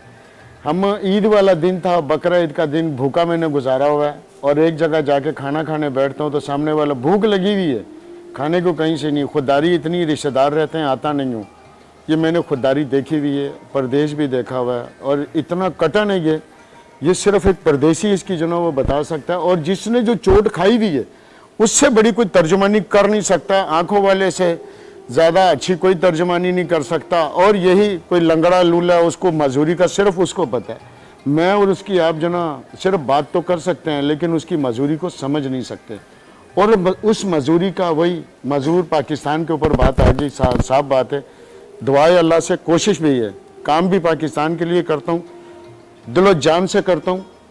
और इंशाल्लाह ये रमज़ान का सदक़े के, मैं अनपढ़ आदमी हूँ लेकिन यकीन मेरा रब की ज़ात पर है सारा।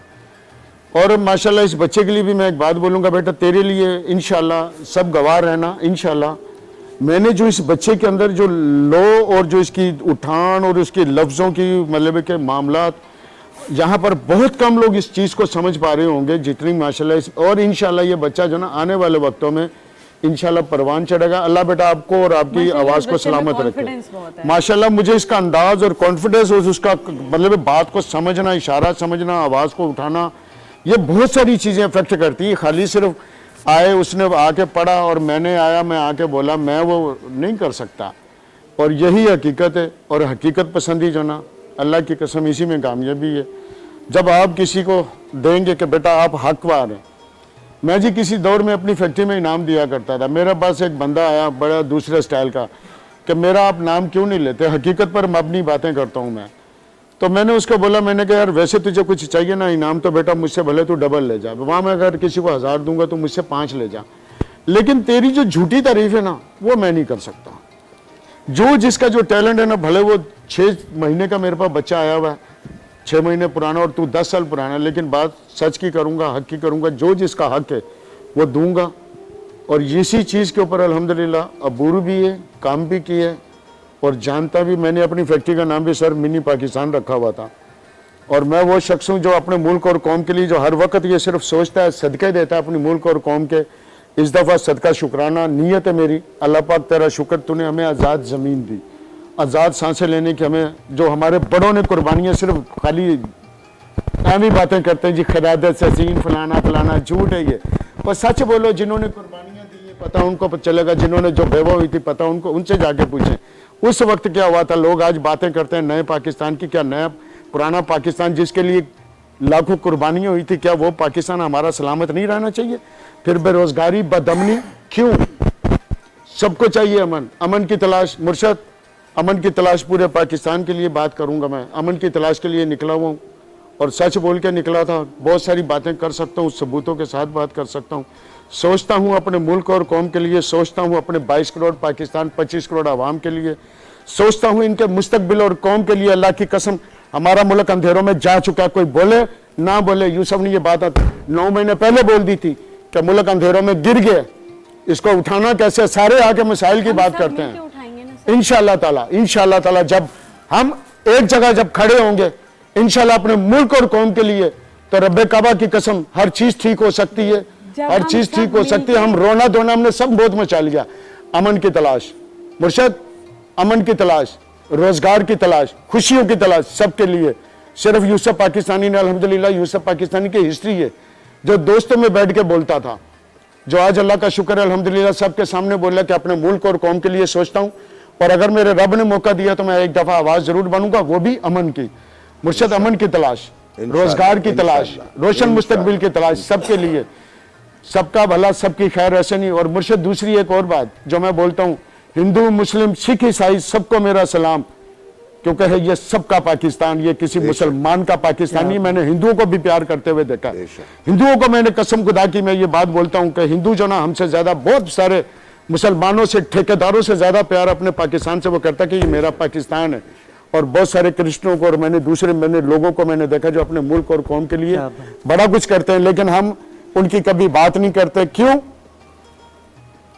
कि वो कम है, लेकिन हक और सच कम भी हो तो ये अल्हम्दुलिल्लाह सच और रोशनी होती है आपका कि बात करते हैं पाकिस्तान की, लेकिन पाकिस्तान में जो इस दफ़ा 2023 की ईद आ रही है ये बड़ी परेशानियों वाली ईद है। परवरदिगार सबको अपने हिफ्ज़ व अमान में रखे, और जो गुर्बत की फ़िज़ा बुलंद हो चुकी है, वल्लाह आलम हम कहाँ जा रहे हैं। असलम भाई आज आपकी सालगिरह भी है, सबसे पहले तो आपको मुबारकबाद पेश करूँगा, और दुआ है कि परवरदिगार आपको इसी तरह ज़िंदगी में कामयाबियाँ अता करता रहे, अपनी बच्चियों के सर पे आप सलामत रहें, अपने बच्चों के सर पे सलामत रहें। क्या कहेंगे इस ईद पे जो मुश्किलात का सामना है नाज़रीन को? सरदार भाई बहुत मेहरबानी और नवाजिश तमाम मेहमानों का बहुत बहुत शुक्रिया। सेलिब्रेशन करना चाहा लेकिन क्या करें, फिर सही ज़िंदगी रही तो सेलिब्रेशन होती रहेगी, लेकिन इस टाइम हमारे जो हालात है ना वो सेलिब्रेशन करने पे जो है ना वो करते नहीं, क्योंकि वजह बताऊं कि हम सेलिब्रेशन करेंगे और आज भी बहुत से बच्चे ऐसे हैं जिनकी आज के दिन की सालगिरह होगी और शायद वो मेरा एक केक देख के जो है उनके दिलों में ये बात उनको ठेस पहुंचे, वो अपने वालिदैन के सामने शायद इस बात का इजहार ना कर सकें कि यार शायद हमारे पापा के पास कुछ होता तो वो मेरे नाम का भी एक केक ला कर काटते। तो खैर अल्हम्दुलिल्लाह अल्लाह पाक सबके नसीब अच्छे करे। वक्त आप सही कह रहे हैं कि बहुत ज़्यादा इस टाइम पर ख़राब है। अच्छा बेसिक वजह जो इसकी है ना थोड़ी सी बेरोजगारी है। थोड़ी सी नहीं सर, मैं इसके लिए सालों से बोल रहा हूँ, ये बात मैं इनकी बात को मैं आगे बढ़ा देता हूँ। ये जो खुशियाँ गम, बहुत सारी रिसर्च है मुर्शद, सबूतों के साथ बात कर रहा हूँ मैं, और अपने मुल्क और कौम के लिए बात कर रहा हूँ सर। सबका ये सबका है, सबका है, सबका है। फ़िक्र इंसानियत, फ़िक्र पाकिस्तान आई है, मास्टर मोहम्मद यूसुफ अंगूठा छाप। डिग्री नहीं, अपने मुल्क की और कौम की फिक्र रखता हूँ कि ये डूबी भी कैसे बाहर कैसे निकलेगी। आज आपने सोच लेके बात करता हूँ भाई, बहुत अच्छा मौजू उठाया कि हम ईद कैसे मनाएंगे। और यूसुफ भाई आपकी बात को भी रखता हूँ बीच में कि बेरोज़गारी बिल्कुल है। देखें अब जिस शख्स के पास कुछ इनकम नहीं है, कोई सैलरी नहीं है, कोई बोनस नहीं है, कोई कुछ नहीं है, वो अपने बच्चों की ईद की तैयारियाँ कैसे करवाएंगे। फिर जैसे अभी असद भाई यहाँ से गए हैं, उनकी बड़ी सी बात थी कि बचत बाज़ार की बात हो गई। दूसरी, अब एक स्टॉल आप लगाते हैं और उसका जो है 10-10 हज़ार रुपये जब वो पैड करेंगे तो सस्ती चीज़ें कैसे देंगे। मतलब जब सस्ती चीज़ें मिलेंगी नहीं, आप अपने बच्चों की अच्छी शॉपिंग नहीं करवा सकते। अच्छा पहले ईद आया करती थी, आपने भी एक बचपन का दौर गुजारा होगा, बड़ा मज़ा आता था, घर वाले 4-4 सूट बनाते थे। आपको लगता है एक सूट बनाने की आजकल लोगों के अंदर सकत रह गई है? ऐसे ही है। हमारी बड़ी तैयारियां होती थी, 10 दिन हम शुरू आखिर के जो है वो बड़े बाजारों में गुजरते थे। सर बाजार से गुजरते हुए भी डर लगता है कि अब अगर बाजार से गुजरेंगे तो अगर एक सूट भी खरीद के लेकर आते हैं तो 5,000 रुपये का एक सूट है। एक 20,000 रुपये, बकौल जैसे भी बात आप लोगों ने कही कि एक 20,000 रुपये कमाने वाला शख्स एक 5,000 रुपये का सूट सर कैसे लेगा? वो अपने घर का किराया भरेगा, ईद में बच्चों के लिए कुछ तैयारियां करेगा, जो आने वाली उसकी बहनें हैं, भाई हैं, जो शादीशुदा लोग जो मेहमान हैं उनकी वो तवाज़ो करेगा या ईद मनाएगा वो? तो ईद एक मुश्किलात का सामना करने का नाम हो गया है। एक मैं इधर थोड़ी सी जो ना मेरी सालों पहले की एक छोटी सी नज़म है जो मुझे याद आ गई है। बिस्मिल्लाह ताओ। ये है मेरा प्यारा पाकिस्तान, अमीर परेशान, गरीब परेशान, मजदूर परेशान, किसान परेशान, सेठ परेशान, उसका वर्कर परेशान, सुनार परेशान क्योंकि दुकान में और रश नहीं है कोई। पहले जब तक ताजिर नहीं चलेगा, जब तक मेरे कारोबार मेरे मुल्क के नहीं खुलेंगे, इसके ऊपर से पाबंदियां निजायज नहीं हटाई जाएंगी, सर मरते जाएंगे सारे। और एक नहीं, आज बिजली नहीं है, कल गैस नहीं है, कल फलाना नहीं है। जब आज ये नहीं है, सीजन का टाइम, खुशियों का टाइम, तो आगे क्या होगा?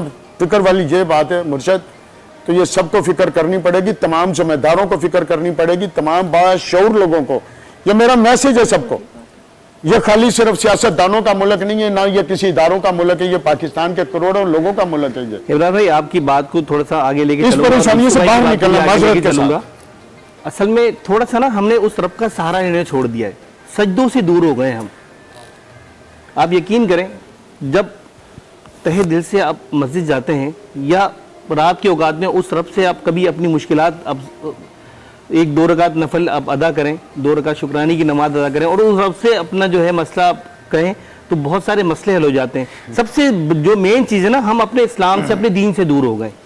जब हम दीन से दूर होते हैं तो रिस्क में भी कमी आती है, जबकि रिस्क का वादा उस रब का है कि वो आपको भूखा जो है वो सुलाएगा नहीं, वो कहीं ना कहीं से वो आपको कहीं ना कहीं कुछ ना कुछ देता है। लेकिन आपके और आपके चैनल की तरफ से कहूंगा कि हम थोड़ा सा अपने दीन से दूर हैं, उस रब के आगे लौने लगाते हैं। भाई बड़ी अच्छी बात कही कि दीन से दूर है। अल्लामा अतहर मशहदी हमारे दरमियान मौजूद हैं, अल्लामा शबीर कादरी हमारे दरमियान मौजूद हैं। मैं चाहूँगा कि शबीर कादरी भाई आपसे ही आगाज़ करता हूँ कि दीन से दूरी, अच्छा हम नमाज में होते हैं, अमूमन सी बात है, मैं अपनी बात करूँगा कि मैं नियत करता हूँ नमाज की, लेकिन मैं नमाज में नहीं होता।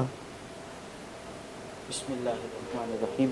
बड़ी अच्छी बात इन्होंने अच्छी तवज्जो दिलाई कि जब हम दीन से दूर हो रहे हैं ना, तो मसाइब का सामना हमारे सामने है, दीगर मतलब मुख्तलिफ़ सूरतों में मुश्किलात हैं, और जैसे कि आपने कहा कि नमाज में होने के बावजूद भी नमाज में नहीं, दुनियावी टेंशनों में इतने हैं कि ये ख़ास तौर पर इस तरह के मामलात, बल्कि हकीकी इस तरह के मामलात भी हैं कि एक शख्स जो है वो, मैं जो है वो हिसाब किताब कर रहा था अपनी दुकान का, या तो ताजिर है जो भी है, तो वो अपनी दुकान का हिसाब किताब कर रहा है और उसका कुछ गड़बड़ आ रही है कि कैलकुलेशन आगे पीछे हो रही है, कुछ समझ में नहीं आ रहा। खैर बहरहाल वो जैसे तैसे छोड़ के नमाज की तरफ बढ़े।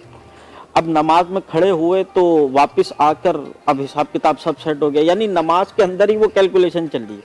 हालांकि मौलाए कायनात अलीउल मुर्तज़ा शेर खुदा करमल्लाहु तआला वजहुल करीम का ये फरमान है कि जब तुम नमाज पढ़ो तो ऐसी हालत हो कि तुम रब को देख रहे हो, बेशक बेशक, यानी दुनिया से मावरा हो। अगर ये नहीं कर सकते तो कम से कम इस तरह नमाज जरूर पढ़ो कि रब तुम्हें देख रहा है। बेशक बेशक। लेकिन आजकल ये एक अलमिया है हमारा कि नमाज पढ़ते वक्त ये तसव्वुर तो बहुत दूर की बात कि रब हम रब को देखें या रब हमें देख रहा है। हम ये देख रहे होते कि यार मैं नमाज के लिए जा रहा हूँ तो कौन कौन मुझे देख रहा है और मैं किस किस को देख रहा हूँ आस पड़ोस में। यार तुम नहीं गए नमाज पढ़ने आज में, मतलब एक सिर्फ जुमे की 2 रकात फर्ज पढ़ने के बाद पूरे हफ्ते तक कॉलर नीचे नहीं होता। कारनामा अंजाम देते हैं कि पूरे मैं नमाज हफ्ते तक कॉलर नीचे नहीं होता। माजरत के साथ सारे इल्म वाले लोग बैठे हैं, लेकिन मैं थोड़ा सा प्रैक्टिकल हूँ। मैंने इल्म वालों से सुना और मैंने प्रैक्टिकल किया, और इतनी अर्ज करूँगा मुर्शद, हमारे पास दीन की कमी तो छोड़ दें, आप साइड में करें। आप दीनदार तो पता नहीं कौन यहाँ बैठा हुआ और कौन नहीं बैठा हुआ, ये तो सारी साइड की बातें हैं। असल बात यह है कि हमारे अंदर जो कमी है ना, वो है ईमान की कमी। जब हमारा ईमान पुख्ता होगा ना तो सारे काम सीधे होते हैं। और जो नमाज की जो बातें आती हैं ना, देखें हम बातें करते हैं बड़े अल्लाह के नबियों की, अल्लाह के वलियों की, अल्लाह के बड़े बड़े बंदों की बातें करते हैं, लेकिन जो हम एक आम आदमी जो हमारे अंदर सच्चा नजर आता है, हम उसको भी नहीं फॉलो करते और ना उनको कभी नकल करने की कोशिश करते हैं। जो मैंने उस दिन भी अर्ज की थी कि दुआ की कबूलियत यकीन तो रख, पहाड़ पे तो नहीं जा सकता, पहाड़ पे जाना सुन्नत है, नबियों की सुन्नत है, अंबिया कराम की सुन्नत है, बुजुर्गाने दीन की सुन्नत है। जब कोई दुआ कबूल नहीं होती तो हम क्या करते हैं, करीब जाते हैं, अल्लाह के करीब जा रहा हूँ, आसमान की तरफ देख रहा हूँ, यकीन तो पैदा करूं कि मेरे अंबिया कराम ने मुझे सिखाया क्या था। ये तो यकीन मैंने कर लिया कि वो नमाज कैसे पढ़ते थे, लेकिन मेरी नमाज तो ना ठीक ही, ये तो बाद की बात है। पहले अल्लाह से राब्ता तो करना शुरू कर ले, फिर कैसे राब्ते होते हैं। अल्लामा साहब ये तो कह रहे थे ईमान की मजबूती की बात है ना, तो ईमान की मजबूती तो आएगी ही जब ना कि उसके तकाजों का इल्म हो, बिल्कुल बिल्कुल वही उसके रिक्वायरमेंट्स का पता हो, उस रिक्वायरमेंट्स को पूरा कैसे करना है। क्या खूबसूरत। और ये सब चीजें जो है वो इल्म से ही हासिल होंगी। और इल्म इंतहाई, क्योंकि देखें सरकार करीम सल्लल्लाहु अलैहि वसल्लम ने फरमाया तलबुल इल्मी फरीदतुन अला कुल्ली मुस्लिमिन, कि हर मुसलमान पर जो है वो इल्म हासिल करना फर्ज है। अब ये इल्म है कौन सा, सवाल पैदा होता है ना भाई, कौन सा इल्म हासिल करें, दुनियावी इल्म हासिल करें, इंजीनियरिंग का इल्म हासिल करें, डॉक्टरी का इल्म हासिल करें, किसका इल्म हासिल करें। तो यहाँ मुफस्सिरीन बताते हैं कि इस इल्म से मुराद इल्मुल हाल है। वाह। यानी जिस हाल में बंदा है, इंसान है, उसके मुताबिक उस चीज का इल्म हासिल करना जरूरी है, कतई नजर इस चीज से कि वो आया कि मैकेनिकल इंजीनियर या जो है ना जनाबे वाला वो सॉफ्टवेयर इंजीनियर, इस तक चीज़ से कतई नजर। अगर आप शादी करने जा रहे हैं तो निकाह के अहकाम आपको मालूम होने चाहिए, ज़ौजा के हुकूक मालूम होने चाहिए, मैंने ससुराल में किन लोगों से किस तरह का राब्ता रखना है, किस तरह की बातचीत करनी है, ये मालूम होने चाहिए। इस्लाम एक मुकम्मल ज़ाब्ता हयात है और रसूल पाक सल्लल्लाहु अलैहि वसल्लम की ज़िंदगी हमारे लिए अमली नमूना है। बेशक अलामा साहब आपसे मज़ीद गुफ्तगू करते हैं, लेकिन वक्त हुआ चाहता है एक मुख्तसर से वक्फे का, लेकिन मैं चाहूँगा कि वक्फे से जब वापस आए तो अलामा साहब आप अपनी गुफ्तगू को दोबारा से कंटिन्यू कीजिएगा। हमारे दरमियान सना खान मौजूद हैं, हाफिज़ तलहा कादरी। मैं चाहूँगा कि आप बाहर गहरी सालत बाब में गुरहाए अकीदत पेश करें और आपकी नात से ही हम वक्फे पे जाएंगे, हमारे साथ रहिएगा।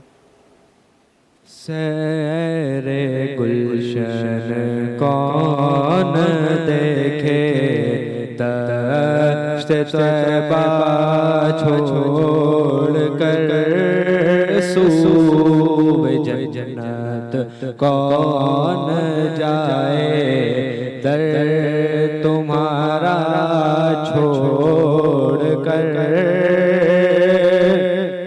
और सैरे गुलशन कौन देखे, दश्त तैबा छोड़ कर सूबे जन्नत कौन जाए, दर तुम्हारा छोड़ कर। और बेलिकाए यार उनको चैन आ जाता अगर, और बेलिकाए यार उनको चैन आ जाता अगर, बार बार आते न यूं जिब्रील सिदरा छोड़ कर, बार बार आते न यूं जिब्रील सिदरा छोड़ कर। और सरगुज़िश्ते गम कहूँ केस तेरे होते हुए, सरगुज़िश्ते गम। चूम कर ये दुआ करूं कि परवरदिगार जो रह गए हैं वो भी आए और बार बार आए। आज मेरी खुशनसीबी है कि बिनहसान बिल्डर्स एंड डेवलपर्स के रूह रवां हमारे दरमियान मौजूद हैं, और यकीन कीजिएगा कि आप देख रहे होंगे कि एकदम ये सेगमेंट चेंज कैसे हो गया, नातिया मुकाबले की जानिब हमने जाना है। लेकिन मेरी खुशनसीबी कि फ़ाहद भाई सरकार की जालियों को चूमते हुए, मदीने की गलियां घूमते हुए हमारे दरमियान तशरीफ़ ला चुके हैं। उम्र से आप आए हैं और मेरी सादत की बात है कि हम इनकी ज़ियारत करें। सरकार के रोज़े से आप तशरीफ़ लाएँ। फ़ाहद भाई अस्सलाम वालेकुम, कैसे फ़ाहद भैया? वालेकुम अस्सलाम, अल्हम्दुलिल्लाह, बहुत अल्लाह का शुक्र। और जो आपने ये अल्फाज अदा किए वो बार बार मेरे जहन में गुजर रहे थे कि कितनी खुशनसीबी थी मेरी कि मैं उस जगह को देख के वहाँ आप लोगों का सलाम पहुँचाया, जिन जिन लोगों ने दुआओं का कहा उन लोगों के नाम आए। और एक चीज़ मैं आपको बताऊँ कि जब आप मांग रहे होते हैं ना अल्लाह से, तो उस वक्त कोई 10 साल 15 साल पुराने जो दोस्त यार थे, जानने वाले थे, उन तक के नाम जहन में आ रहे होते हैं कि हम उनका भी नाम, कुदरती अमल है, ये कुदरती अमल है। और अल्हम्दुलिल्लाह मैं बस दुआ ये करता हूँ कि अल्लाह ताला उन दुआओं को कबूल करे जो हमने अपने दोस्तों के लिए, अपने अलॉटीज़ के लिए, जो हमसे जुड़े हुए लोग हैं, जो हमारे रिश्तेदार हैं, अजीज़ व क़रीब हैं, ये दुआएं कबूल हों। तो अल्लाह ताला बस ये इबादत कबूल करे, जो ये आखिरी लम्हात हैं, समात हैं रमज़ान के, ये कबूल करे। और इंशाअल्लाह ताला सबको मदीना दिखाए, सबको हज उम्रे की सादत अता कराए। रमज़ान के महीने में ये सादत हो तो क्या ही बात है। फ़ाहद भाई, मैं आपको अपनी सीट पे इसलिए बिठा चुका क्योंकि जो आया हो मेरे सोने की धरती से, और वो आए जब धरती टीवी पे, तो कैसे ये हो सकता है कि मैं उनको वो सीट अता ना करूं, क्योंकि खुशबू सरकार के रोज़े की अपने साथ लेके आए हैं। शायद कि इनकी खुशबू मेरे कपड़ों में लिमट जाए और मैं भी बाहर गाय रिसाले बाद में अपनी आदि पेश करूँ। दिन एहसान बिल्डर की जान है। अबरार हसन भाई ने भी हमें ज्वाइन किया। जी अबरार भी क्या कहेंगे, अल्फाज भी मेरे पास, में कुछ बोल नहीं पा रहा। अबरार, मैं तो हमेशा से तुम्हारा बहुत शुक्रगुजार रहता हूँ, और जिन अल्फाज से, जिन अलकाबात से तुम हमें यहाँ लोगों को नवाजते हो, और जो तुम्हारी गुफ्तगू का अंदाज़ है वो वाक़ई जो है दिल को छू लेने वाला है। लेकिन मैंने तुम्हारी इजाज़त से फ़हाद भाई से आज कारोबार से हट के एक सवाल करना चाहूँगा। बिल्कुल, ज़रूरत, इजाज़त है, बिल्कुल। क्योंकि आज तो मैं होस्ट नहीं हूँ, देखिए आज तो नाज़रीन होस्ट हैं फ़हाद भाई, आज अबरार भाई, मैं तो मेहमान हूँ आपका। देखिए मैं कहाँ बैठ गया, अब आप सवाल कर सकते हैं फ़हाद भाई। मैं आप लोगों को नाज़रीन ये बता दूँ कि मैं इससे पहले भी अपनी ज़िंदगी के बारे में और सारी तफसील बता चुका हूँ, शायद आप लोगों ने इससे पहले ना देखा हो। ये हैं वो फ़हाद भाई जिन्होंने मेरा हाथ पकड़ के मुझे इस फील्ड में चलना था। क्या बात है, क्या और बात है। आज मुझे शहर में जो लोग भी जानते हैं इस प्रोजेक्ट के हवाले से, वो फैसल भाई और फ़हाद भाई का ये नज़र करम है, ये इनकी मेहरबानी है कि इन्होंने मुझे चलना सिखाया कि ये कैसे होता है। लेकिन इसके साथ साथ हमने इससे गुज़िश्ता बरस भी ज़ियारत करबला हमने की एक साथ, लेकिन इस साल आप उस जगह गए हैं जहाँ काबा छोड़कर इमाम हुसैन अलैहिस्सलाम करबला आए थे। आज आप उसी काबे में गए। जब आपकी पहली नज़र खाने काबा पे, अल्लाह के घर पे पड़ी, तो आपकी कैफियत क्या थी? देखिए अबरार भाई, मैं एक बात और बताता चलूँ। मतलब लोग ये कहते हैं, जितने भी हमने उलमा से सुना, कि आप पहली निगाह जब भी रखती है आपकी, आप जो दुआ करते हैं अल्लाह ताला वो कबूल करते हैं। तो हमारे एक दोस्त हैं, बल्कि हमारे अकाउंटेंट हैं, हाफिज़ एजाज साहब, उन्होंने कहा आप जब भी पहली निगाह रखें, आप उस वक्त अल्लाह से मांगें, वो आपकी पहली निगाह होगी। और मैंने जब भी निगाह पड़ती थी, मैं अपने साथ साथ तो मांगता था, लेकिन मेरे साथ जो टीम चल रही है, जो मेरे साथ लोग चल रहे हैं, जो बिन एहसान की इस वक्त फैमिली का हिस्सा बने हुए, उनके नाम खुद ब खुद आते थे। हमारे नाम भी, आपके नाम है, अबरार भाई का नाम आता था, तो आपका नाम तो हर सूरत में मैं लेता था। देखो अभी तुमने एक लफ्ज़ सुना ना कि जो भी कोई है हमारे साथ एक फैमिली है। बड़ी बात। आपको याद होगा कि मैं यहाँ पे मुश्ताक भाई को लेकर आया था, वो जिस पोस्ट पर थे 16 और 18 साल पहले, आज उनका जो मकाम और मर्तबा बिल्कुल देखा, उन्होंने गुफ्तगू भी की। और ये फ़हाद भाई और फैसल भाई भी उनको मुश्ताक भाई कहते हैं। अच्छा, हम सब लोग जो है, मकसद हम लोग तो मोहब्बत से कहते हैं, कभी हमने सर नहीं कहा, मोहब्बत में बॉस भी नहीं कहा, हम हमेशा फ़हाद भाई कह के, फैसल भाई कह के बुलाते हैं। लेकिन फिर मैं वहीं चाहूँगा कि जब आप अल्लाह की बारगाह में एजाज भाई के बताए हुए और आपके अपने दिल की आवाज़ ने जब पहली नज़र खाने काबा पे की, देखिए मैं आपको बताऊँ, तो आपको उस वक्त दुआ के अलावा आपको कभी ये फील हुआ कि यही वो घर है जिसको हज़रत इब्राहीम अलैहिस्सलाम ने बनाया था, तामीर किया था अल्लाह के हुक्म पर?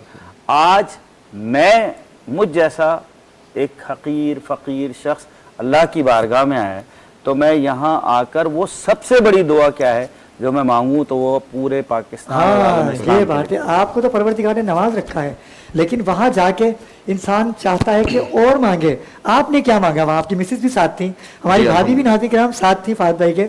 मैं चाहूँगा कि अबरार भी ने तो आपका सवाल पूछा, मैं चाहूँगा कि दोनों मियाँ बीवी की वहाँ क्या कैफियत थी, वो हमारे नाज़रीन को बताइए। देखिए कैफियत तो अल्फाजों में बयान नहीं हो सकती कि वहाँ की कैफियत आप कि ये रखें कि वो वाकई बिल्कुल अलग है। और मैं उस वक्त खुशकिस्मती समझ रहा था कि मैं रमज़ान में जुम्मे के दिन, जुम्मे की नमाज से पहले मैंने उम्रा अदा किया, और सही करने के बाद फिर वहीं हरम में हमने जुम्मे की नमाज अदा की, जो मेरी एक बड़ी ख्वाहिश थी कि मैं रमज़ान में जाऊँ और जुम्मे के दिन उम्रा अदा करूँ। और ये अल्लाह का बड़ा करम रहा, बहुत अल्लाह का शुक्र रहा कि उसने ये ख्वाहिश मेरी पूरी की। जैसे अबरार भाई ने कहा, बस हमेशा दुआ ये रही कि जो हम बेड़ा उठाए हुए बिन एहसान का, जो हमारे साथ लोग जुड़ रहे हैं, जो हमारे अलॉटीज़ हैं, जो हम पे ये जिम्मेदारी आ रही है, बस वो जिम्मेदारी अल्लाह ताला पूरी करे और हम ईमानदारी से लोगों को वो जगहें दे सकें जो लोग हम पे इत्माद करके ले रहे हैं। और इंशाअल्लाह ताला जो बिन एहसान की हमारी ये टीम है, हम ना हो हमारे बाद जो हमारी टीम है या हमारे बच्चे हैं, उसको पाया तकमील तक पहुँचे। बिल्कुल फ़हाद भाई, एक सवाल मेरा भी है।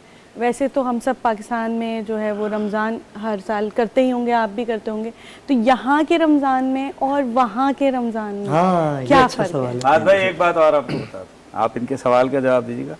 तूर और ये अशल और यहाँ पे एक सोनिया और आप, ये पूरी टीम, मौलाना भी मौजूद है, पूरी टीम, एक प्रोग्राम आप शुरू का करके गए थे, उसके बाद से आपका की गुफ्तगू का सिलसिला आप पर इतना जारी रहा कि सबको इश्तियाक था कि आपको वो देखे, आपको सुने। और मैंने उनको कहा था कि फहद भाई चैनल पे इस तरह बोलते हैं कि जैसे होस्ट की तरह बात मैं जब भी तो नाज़िर कराम बिठा दिया जी, तूर के सवाल का जवाब दें, उसके बाद हम नातिया मुकाबले की जानिब जाएंगे जी।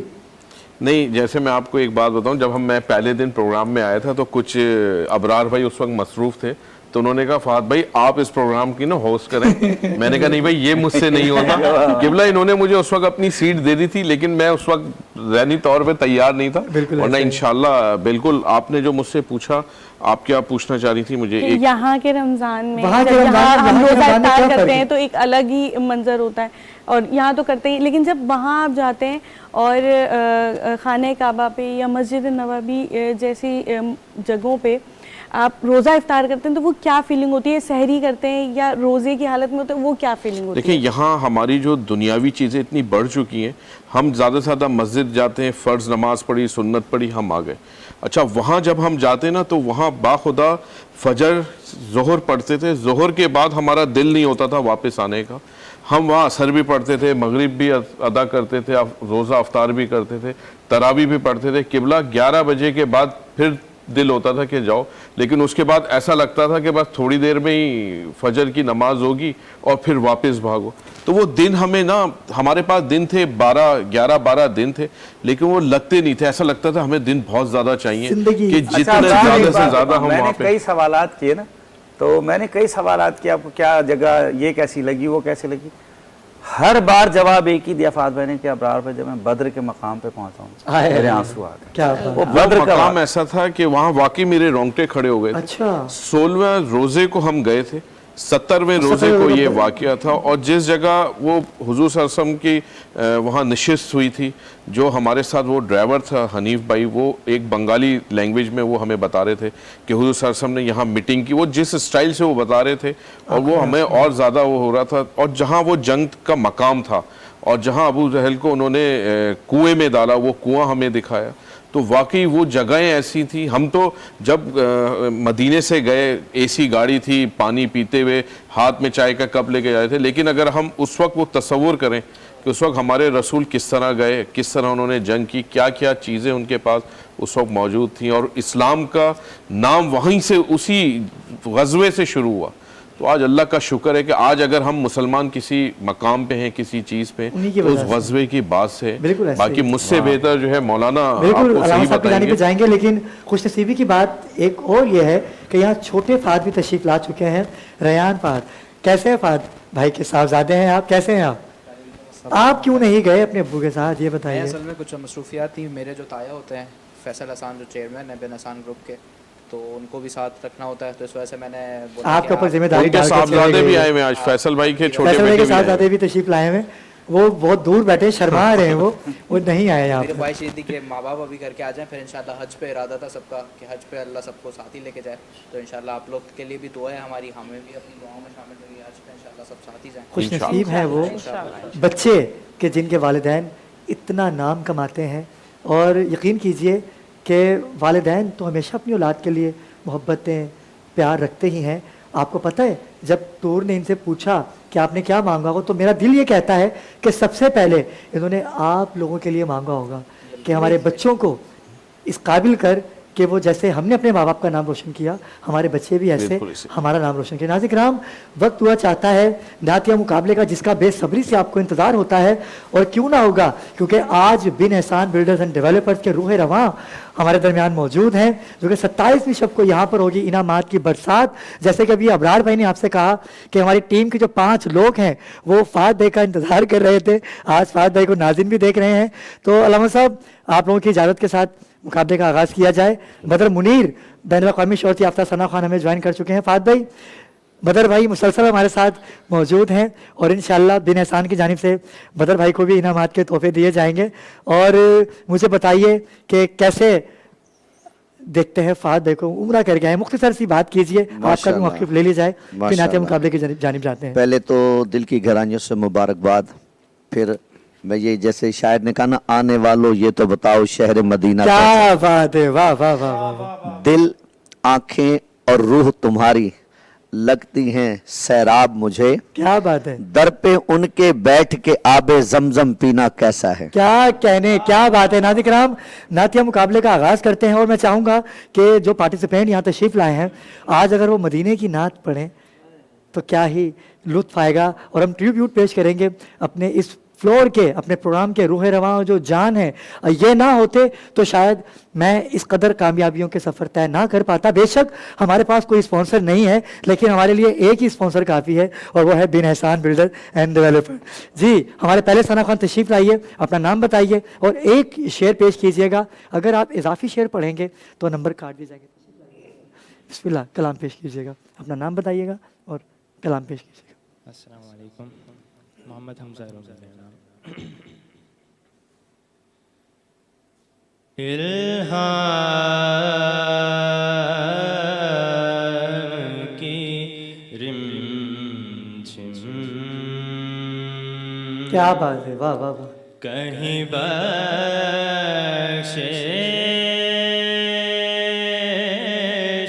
की घटा है, क्या कहने, वाह वाह वाह वाह।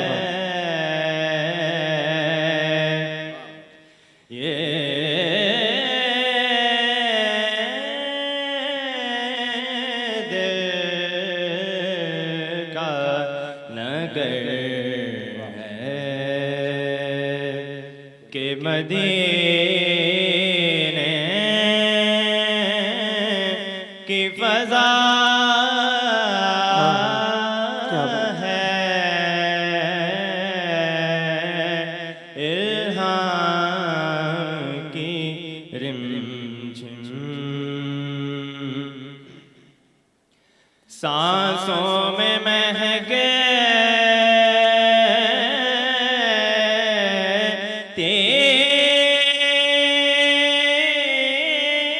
क्या बात है।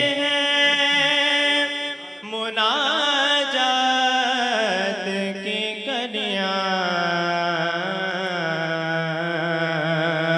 और कलियों के कटोरों पे तेरा नाम लिखा है। माशाल्लाह माशाल्लाह। अपना नाम तशरीफ़ लाइए, हमारे अगले सना खान तशरीफ़ लाइए, अपना नाम अनाउंस कीजिए और कलाम पेश कीजिएगा। बिस्मिल्लाह।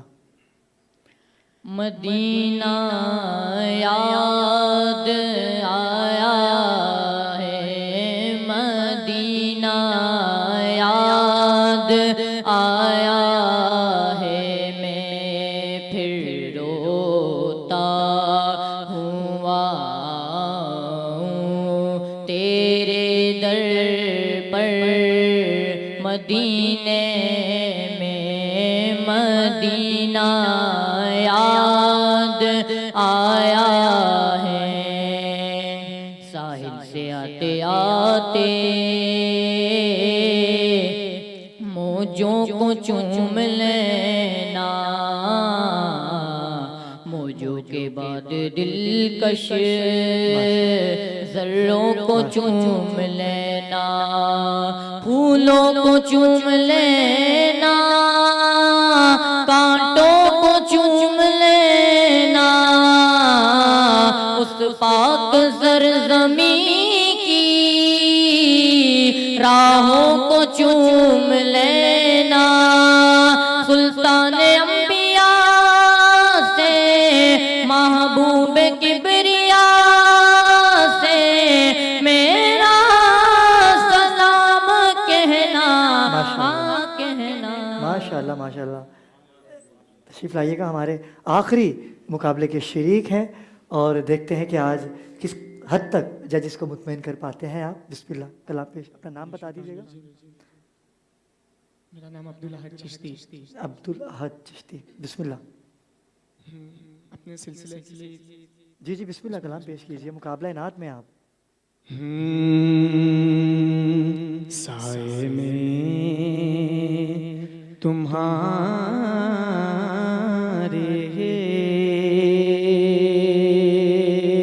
किसे मत ये हमारी है, साए में तुम्हारे किसे मत ये हमारी है, साए में तुम्हारे आका किस्मत ये हमारी है, साए में तुम्हारे किस्मत ये हमारी है,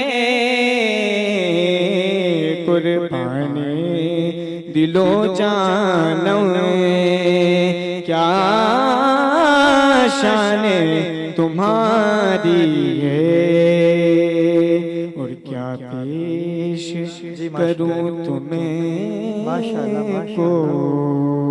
माशाल्लाह माशाल्लाह माशाल्लाह। जी बिस्मिल्लाह, तशरीफ रखिए। अबरार भाई, नातिया मुकाबले का एक खासा रहता है, बचपन में हर किसी को शौक़ होता है। फात भाई, स्कूल का टाइम हो या कॉलेज की लाइफ हो तो शौक़ होता है, यकीनन आपको भी होगा। मुकाबले नात में हिस्सा लिया कभी स्कूल में या कभी?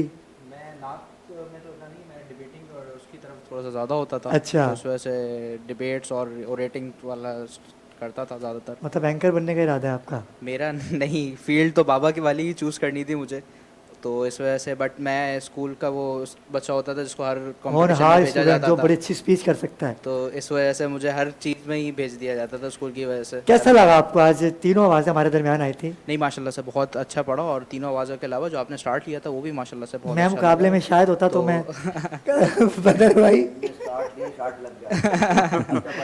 जी अलामा साहब, अलामा शबीर कादरी साहब, क्या कहेंगे? फैसला तो अभी होना बाकी है, तीनों को कुछ ट्रिप देना चाहेंगे? कोशिश तो माशाल्लाह तीनों ने काफ़ी अच्छी की। कल की निस्बत आज कमजोरी थी या कल असल में मैं हाजिर नहीं था। अच्छा, कल आप? कल मैं हाजिर नहीं था तो मैं सुन नहीं सका। तो माशाल्लाह वो जो लास्ट टाइम जो दो बच्चियां आई थी, नाम मुझे बच्चियों के याद नहीं, उनके बाद अब जो मतलब अभी जो सबसे अभी किसी का आपने कहना नहीं है, बस ये नहीं कहिएगा कि अच्छा किसका रहा, ये थोड़ा सस्पेंस में रखें। ठीक है जी।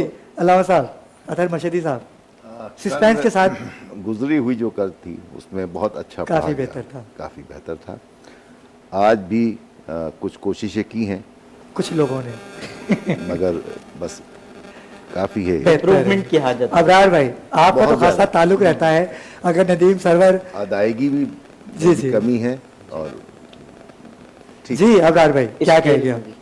बैनुल अक़वामी शोहरत याफ्ता नवा खान, मनकबत खान, नात खान आपकी दस्तरस में रहते हैं, तो सरपरस्ती में आते हैं, आपकी क्या कहेंगे आप? देखिए, बात यह है कि कलाम का बड़ा अहम किरदार होता है, उसकी अदायगी, इंतखाब कलाम, और कम से कम ये सोचे कि आपका जो 1 मिनट है यही सब कुछ याद है। तलफ़ुज़, अदायगी, लहजा और उसके रुमूज़ यानी उतार चढ़ाव, और आवाज़ का ज़ीरो बम, ये सब इसकी अहम खूबी होती है। और इसमें मेरा ख्याल है कि इन बच्चों को अभी बहुत आगे तक जाना है और इनको मज़ीद मेहनत की ज़रूरत है। लेकिन मेरा एक शिकवा है आपसे, हमारे ख़ास मेहमान क़िबला होते हैं मशहदी साहब, बिन एहसान की जानिब से हमने इन्हें जो है वो एट्रीब्यूट किया, लेकिन आपने इनसे हमारे लिए कोई दुआ नहीं करवाई। अभी मैं वहीं आ रहा हूँ, वहीं आ रहा हूँ। अभी तो दुआओं की शर्त। आप बताइए, आपने तीनों आवाज़ें सुनी और इंतखाबी कलाम भी अच्छा था, मदीने के हवाले से ही पेश किया, क्या कहेंगे आप? नहीं, माशाल्लाह अच्छी कोशिश थी, और देखें यही कोशिशें होती हैं जो आगे लेके आती हैं। दिल छोटा नहीं करना चाहिए, दिल छोटा नहीं करना चाहिए। अभी इनके माशाल्लाह अभी टाइम है, उम्रें हैं, आगे बहुत आगे तक ये जा सकते हैं। कोशिश है और बहुत अच्छी कोशिश की, आने वाला वक्त भी इनके लिए और अच्छा साबित होगा। और अगर आप आगे जाते हैं तो मज़ीद तैयारी करके आई है, तूर आप क्या कहेंगे? कल जो थे वो बेहतरीन मुकाबले में, नहीं आज भी बेहतरीन है, बेहतरीन है, तो अभी सस्पेंस है तो बता नहीं सकती। मुझे एक आवाज़ बहुत ही बेहतरीन लगी, बाकी जो 2 आवाज़ें उनको थोड़ी सी मेहनत की ज़रूरत है। अयूब उस्मान भाई। जी बिल्कुल, देखें हम पहले दिन से मुकाबला देख रहे हैं बच्चों का, और सबसे पहले तो मैं अबरार भाई, फहद भाई आपको ये बताऊं कि ये आखिरी अशरा जो चल रहा है इसमें यहाँ पर ये मुकाबले के बच्चे ये आज 3 हैं, लेकिन यहाँ पर एक वक्त में 25-25 बच्चे भी आए कि हम परेशान हो गए कि उनको हम मैनेज कैसे करें। बदर भाई ने किया मैनेज, तो बिल्कुल बदर भाई और साद आज गैर हाजिर हैं, नवेद जाफरी, इन्होंने मैनेज करके कि उनको मतलब फ्लोर से बाहर उनके ऑडिशन लिए कि आज किस किस को एक दिन में 4 से 5 लोगों से ज्यादा को नहीं पढ़वा सकते। बिल्कुल अयूब भाई, ऐसा लेकिन एक दिन से ज्यादा अगर पढ़ता है तो मुकाबले में तो बड़ा फर्क पड़ता है। और ये बदर मुनीर, अब ये बदर मुनीर बदर भाई की तरफ चलते हैं कि बदर भाई क्या कहते हैं। बदर भाई, लेकिन बदर भाई आप इन्हें ये मशवरा दें कि बच्चों के पढ़ने से पहले खुद ना पढ़ा करें, बच्चे एकदम जो है वो खौफजदा होते हैं। मैं तो पढ़ता ही नहीं हूँ, मैं तो नाज़िर किराम पढ़ते नहीं हूँ, तो ट्रिब्यूट दिया क्योंकि सरकार, मैं चाहता था कि मैं भी रमज़ान में जाऊँ, उस बारगाह में जाऊँ और मैं वहाँ जाके भी कलाम पेश करूँ। बदर भाई क्या कहेंगे? एक शेर आप पढ़िए, उसके बाद दूसरी बात करेंगे। एक शेर पढ़िए मदीने के हवाले।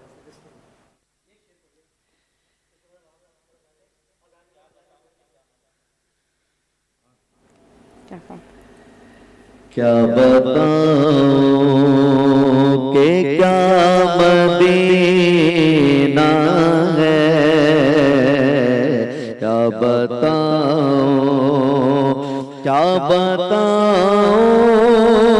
कि क्या मदीना है, क्या बताऊं कि क्या मदीना है,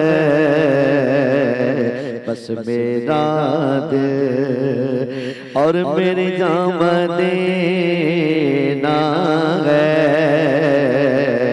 बस मेरा दिल और उसकी आँखों का नूर तो देखो, उसकी आँखों, उसकी आँखों, उसकी आँखों का नूर तो देखो, जिसका देखा हुआ मदीना है, जिसका देखा हुआ मदीना। जानिब से आपके लिए क्या बात है नाज़िर किराम? जी जी जी मर्ज कर रहा था, हमारे इन तीनों पार्टिसिपेंट ने हिस्सा लिया, अल्लाह पाक इनको तौफीक अता फरमाए। जो छोटे आप फरमा रहे थे ना मदीने का कलाम पढ़ा, अभी इनकी उम्र भी छोटी है, प्रैक्टिस भी कम है, और जिन्होंने पढ़ा साए में तुम्हारे हैं, किस्मत ये हमारी है, मगर मैं इंसर्ट करूँगा प्रैक्टिस बहुत कम तुम्हारी है। और जो जीतने वाला है वो जो पहले नंबर पे बैठा है मेरा भाई, उतार चढ़ाव के एतबार से, कलाम के सिलेक्शन के एतबार से, अलामा साहब की निगाहों से भी मैंने पढ़ लिया, उनका भी इरादा यही और हमारा भी इरादा यही कि वो पहले बच्चे ने बहुत अच्छा पढ़ा। बिल्कुल नाज़िर किराम, तो इसका मतलब है कि पहले बच्चे जो थे हमारे दरमियान आगे सफ़र करेंगे, फाइनल के लिए आपने क्वालिफाई कर लिया है, आपको बहुत बहुत मुबारकबाद पेश करूंगा। फहद भाई, अलामा साहब तशरीफ़ फरमा है, क्योंकि वक्त बहुत कम है, 2 मिनट है हमारे पास। मैं चाहूँगा कि आज आप उम्रे से आएँ और हमें इस प्रोजेक्ट के हवाले से बताइए कि ये जो प्रोजेक्ट है, क्योंकि आपने जैसे कि कहा कि मैंने अपने तमाम क्लाइंट को अपनी दुआओं में याद रखा, या यहाँ पर भी 2,40,000 का प्लॉट है। देखिए जब हमने जब स्टार्ट लिया था तो ये हकीकत में 2,40,000 का हमने प्लॉट दिया था, और जब इसकी टाउन प्लानिंग अभी यहाँ किसी भाई ना जरा देखते हैं ना इसको, क्या कह रहे हैं आप? ये जो नाज़िर खान देखिए राउंड अबाउट और इस कदर खूबसूरत, ये बनने से पहले ही इतना प्यारा हो चुका है टूर कि नाज़िर अगर देख सकें कि किस कदर खूबसूरत है ये। जी फातिह बताइए, नाज़िर पूछते हमसे। बिनहसान ग्रीन सिटी का फेज़ 1 है जो हमने सबसे पहले लॉन्च किया था, जो हकीकत में 2,40,000 का हमने प्लॉट दिया था, और आज 3 साल बाद जो हमने वहाँ डेवलपमेंट की, यूसुफ एंड सन राना इश्तियाक हमारे जो डेवलपर थे, बहुत अच्छे तरीके से उन्होंने मेहनत की कि उसकी रोड्स बड़ी कुशादा रखी, क्योंकि प्रोजेक्ट में सबसे मेन किरदार जो होता है वो मेन रोड इंफ्रास्ट्रक्चर का होता है कि जितनी कुशादा आपकी रोड्स होंगी, फुटपाथ होंगे। जैसे अगर आप देखें कि मेन सुपर हाईवे हम मौजूद हैं, ये हमारा 150 फीट का मेन गेट है और ग्रीन ये हाईवे का रोड है, ये हाईवे का रोड है। हाईवे के बिल्कुल साथ हमारा ये बिन एहसान का इनर हमारा ये रोड जा रहा है जो 150 फीट का हमने रोड बनाया। ये हेड ऑफिस है। वहाँ 3 प्रोजेक्ट हमारे इस वक्त मौजूद हैं। ये फर्स्ट राउंड अबाउट है, फिर सेकंड, फिर थर्ड राउंड अबाउट। आप ये देखें कि इस वक्त जो मशीनरी वहाँ काम कर रही है, फुटपाथ हम बना चुके हैं, बहुत चौड़े हमने फुटपाथ बनाए, ग्रीन एरिया हमने काफ़ी वहाँ ज़्यादा रखे, प्ले एरिया काफ़ी रखा। और इसमें सबसे अहम किरदार जो है वो डॉक्टर अब्दुल कदीर साहब का है, जो वो अपना डॉक्टर अब्दुल कदीर ट्रस्ट के नाम से एक हॉस्पिटल वहाँ हम बना रहे हैं, जो उनकी ज़िंदगी में हमने वो उनको हैंड ओवर किया था। नाज़रीन, ये था खूबसूरत पैकेज जो हमने चाहा कि फ़ाद भाई अपनी खूबसूरत आवाज़ में आप तक पहुँचाएँ। अलामा साहब, चाहूँगा कि बिन एहसान बिल्डर्स एंड डेवलपर्स के हवाले से, फ़ाद भाई के हवाले से आप भी कुछ कलमात अदा करें। आऊज़ु बिल्लाहि समीउल अलीम मिनश शैतानिर रजीम, बिस्मिल्लाहिर रहमानिर रहीम। बहुत से अब तक की ज़िंदगी जो गुजरी है उसमें हमने बिल्डर्स को देखा, डेवलपर्स को देखा, लेकिन अब तक की ज़िंदगी में एक ही नाम और एक ही पहचान जो फ़ाद एहसान साहब की है और फैसल एहसान साहब की है। इन्होंने जिस अंदाज से काम शुरू किया, इनकी नीयत में ये रहा कि मैं लोगों को फ़ायदा पहुंचा दूं। यह है कमाल की बात।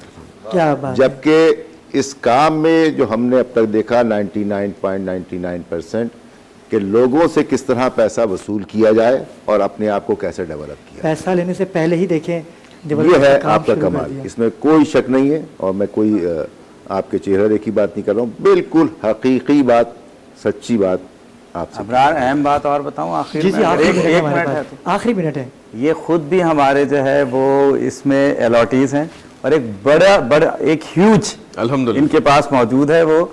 अच्छा, फ़ाद भाई ने जैसे कहा ना कि इसमें 2 लाख, ये 2,40,000 से शुरू हुआ और आज ये 22 लाख तक का प्लॉट इसके अंदर मौजूद है। 22 लाख भी है, 18 लाख भी है, 15 लाख भी है, 12.5 लाख भी है।